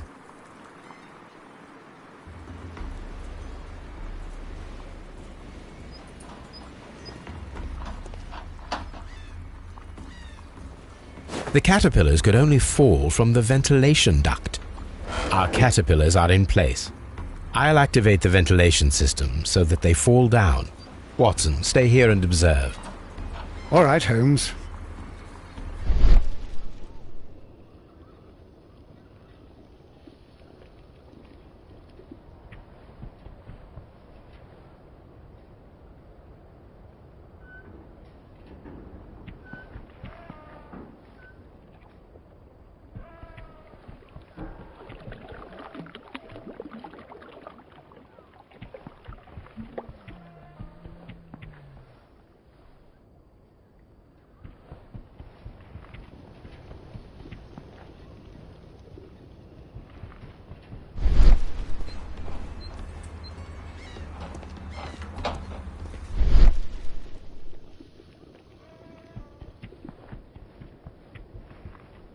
These windows were perfectly clean.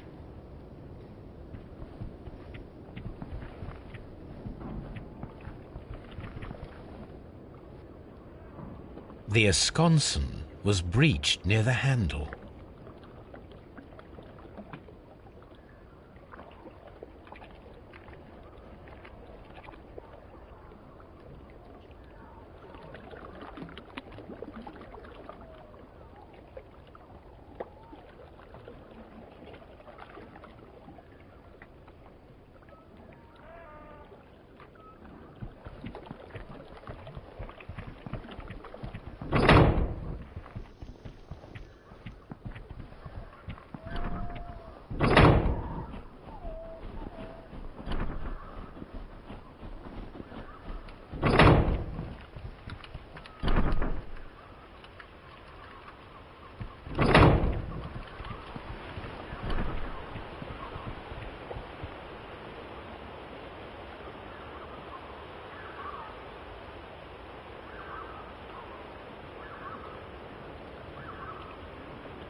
The power is on. The engine cannot be started whilst the transmission is active. The engine has started.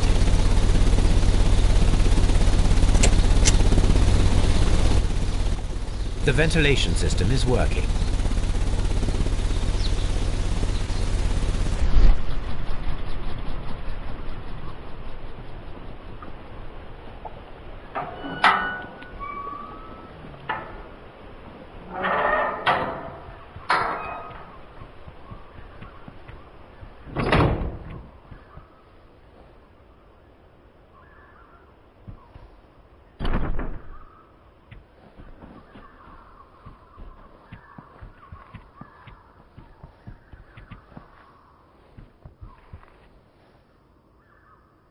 Excellent. This ventilation fan is working. Let us see if I can activate the other one.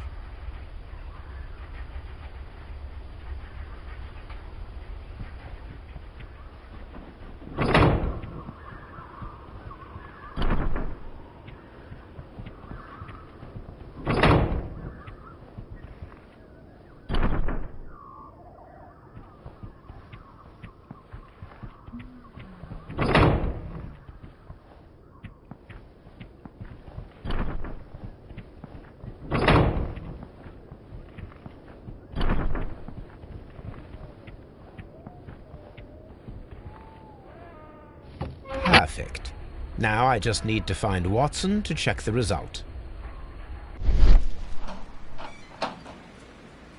It works perfectly, Holmes. Bravo. Now, if you could just help me to get rid of these caterpillars. Perfect. Now we know how the murder of Montague Dunn was carried out, by activating both Albert's and Mr. Hamish's fans. But only from Mr. Hamish's workplace would it be possible to see when Montague Dunn entered the Colonial Collection Room.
Let's go to Scotland Yard.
I must admit, it would be rather unusual to use a poisonous plant as a murder weapon.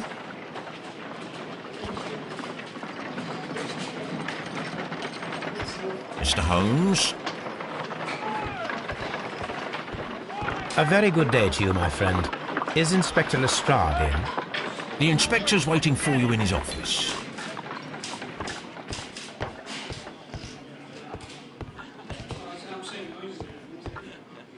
Mr. Holmes?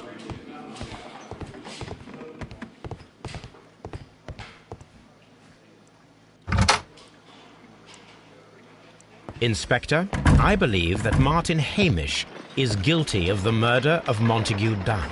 Aha! I knew it. I'll send the lads around to arrest him. Very good. I shall wait to hear from you.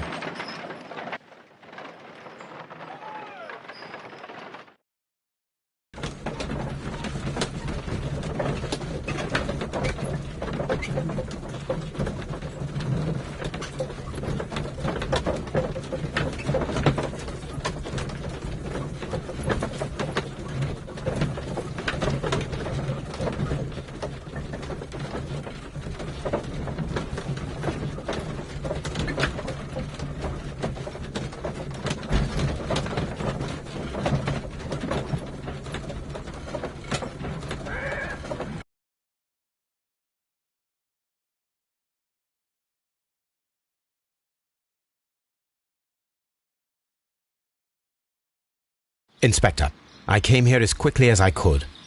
Martin Hamish is in the large glass house. There's no need to hurry.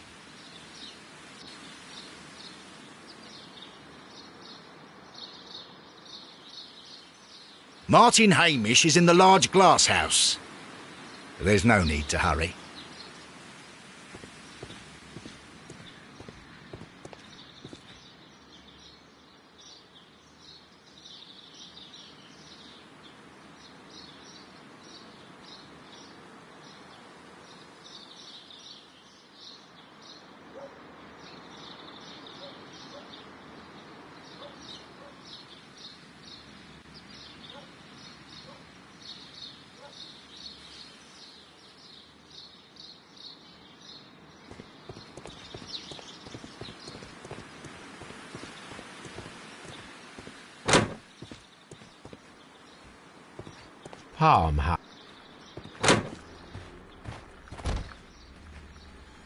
Holmes, my God!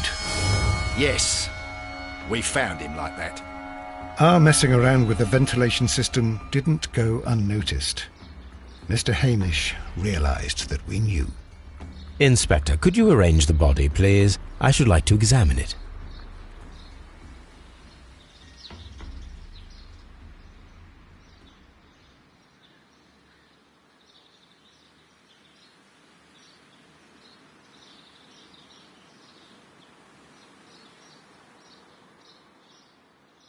The mark around the neck is very visible.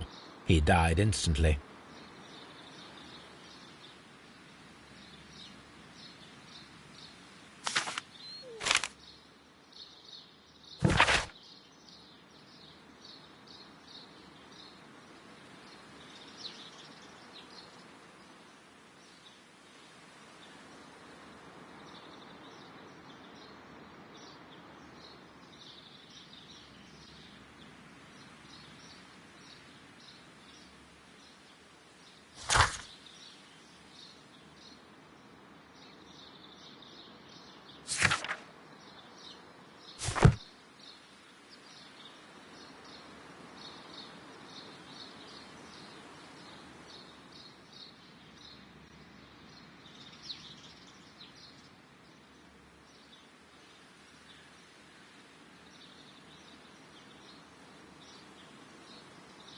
Holmes, his left shoe is unique.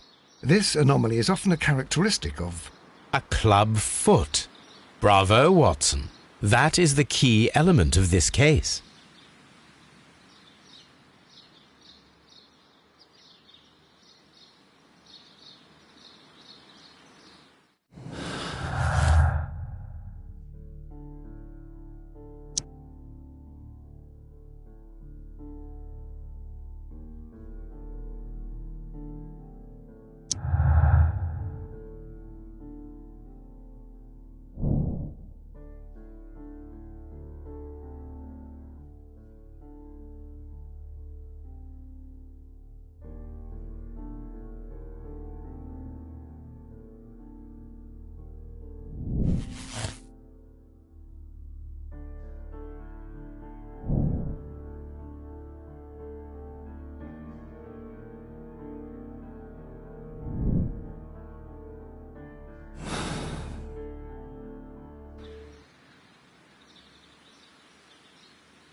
What should we do next, Holmes?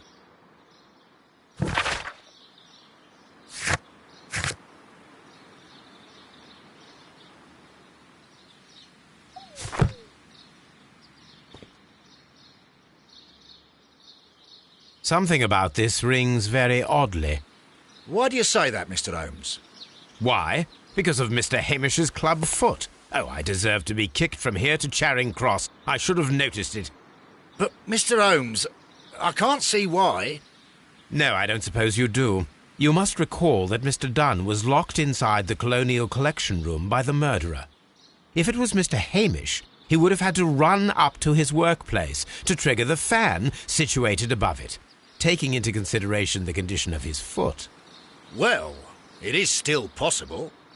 Perhaps, but it is rather strange that such a person as Mr. Hamish decided to base his plan on the speed of his gait. You mean to say that somebody helped him? So the suicide is questionable? Correct. Mr. Hamish accuses only himself in his letter, and so the investigation stops. Possibly an accomplice, then? That idea had not occurred to me, Mr. Holmes. I have another idea, Inspector. Thanks to the testimony that we have collected, we are able to rebuild the events as they took place that day. With a timeline, such as we did in the Jack the Ripper case. Precisely. The map at the entrance of Kew Gardens should help us with our timeline. Let us analyze the facts and statements so that we may recreate the events of that morning.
Let us summarize.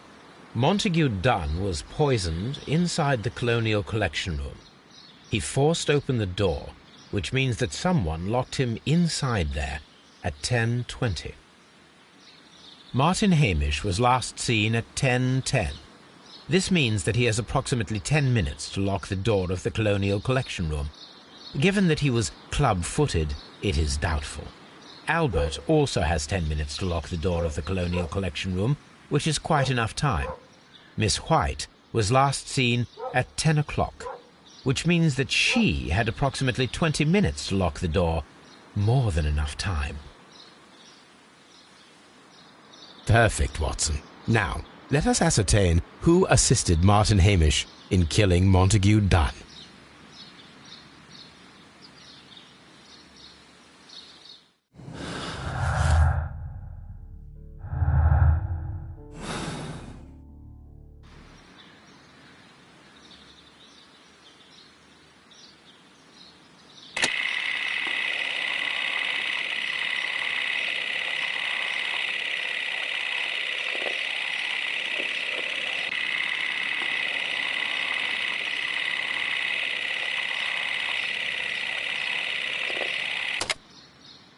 Let us summarize. Martin Hamish was last seen at Albert or Miss White was last seen at 10 o'clock. Perfect, Watson. Now, let us ascertain who assisted Martin Hamish in killing Montague Dunn.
But Holmes, how can you be certain that we'll find Miss White here?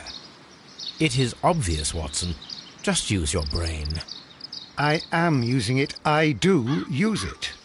Now that the rope has tightened around Martin Hamish, Miss White must act to erase all traces of her implication. After the suicide of her accomplice, there is one final trace remaining, the deadly plants of the Divine Syndicate. She will be there. Very good. Shall we go? Just one moment. Now listen to me, Watson. I shall see her alone. You will conceal yourself behind her, quietly. Whatever are you planning? Nothing spectacular. The impulses of women have always been a mystery to me.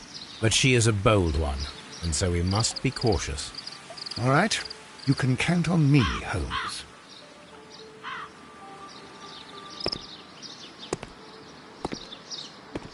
Mr. Holmes, good day to you. You do not seem surprised, Miss White. Well, I was expecting you. Not for too long, I believe. So please tell me, as it is still unclear, who planned the murder? Was it you? You were wrong, Mr. Holmes. It was Martin Hamish, then. You managed to convince him to take on a more prominent role. You could not be further from the truth. You think that you can fool me? You don't care what I think. I am not blaming you, Miss White. You are a young and brilliant woman, trapped in a dull and hostile world. Life has never been easy, men in particular. You... It is hopeless. Indeed. Well, it may be true that I cannot yet change the world, but I can spare your life. My life. There is nothing left to save. I have lost everything. Do you hear me? Everything! And you were just like all the others. You would abuse and take advantage of a vulnerable woman. I hardly think so. Now just listen to me. I've tried so hard, but I have had enough. Miss White, no!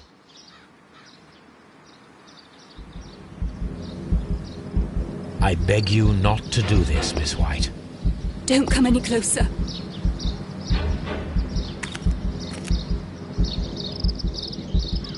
Please remain calm.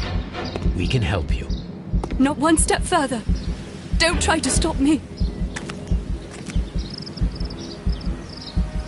Stop this foolishness. You cannot truly want to die. No, it's too late.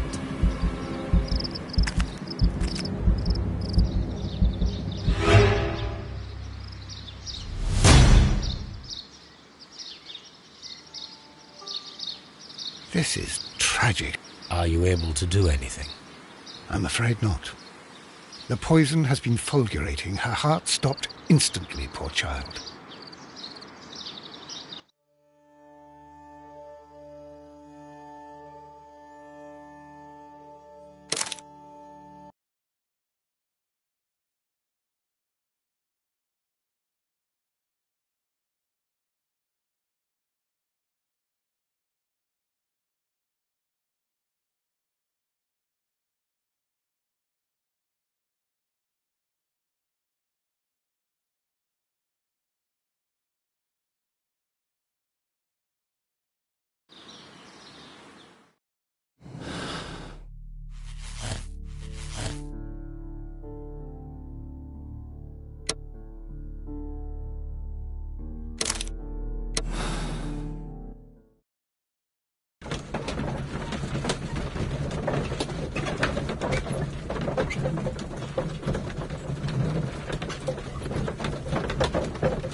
But Holmes, Now that... very good. What? No. What?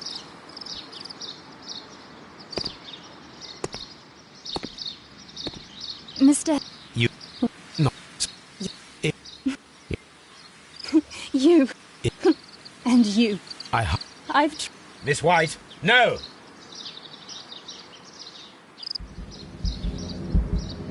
I beg you not to do this, Miss White. Don't come any closer.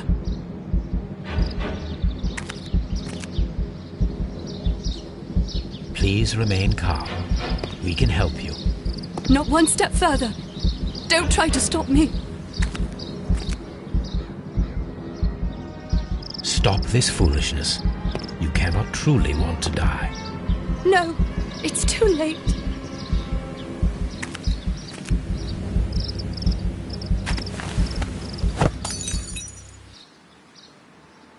Well done, Watson. She was not faking.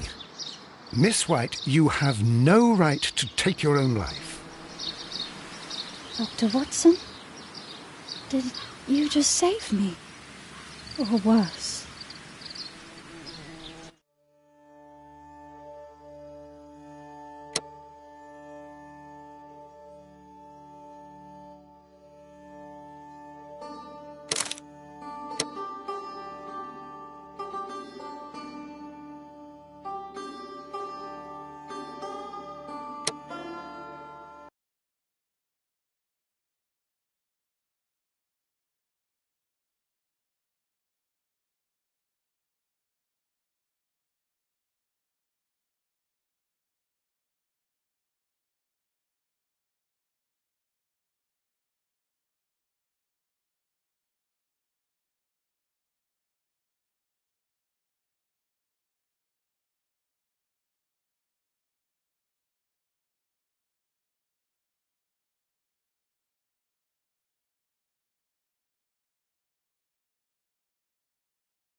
Where are you going, Holmes? Have you been in... We have been invited...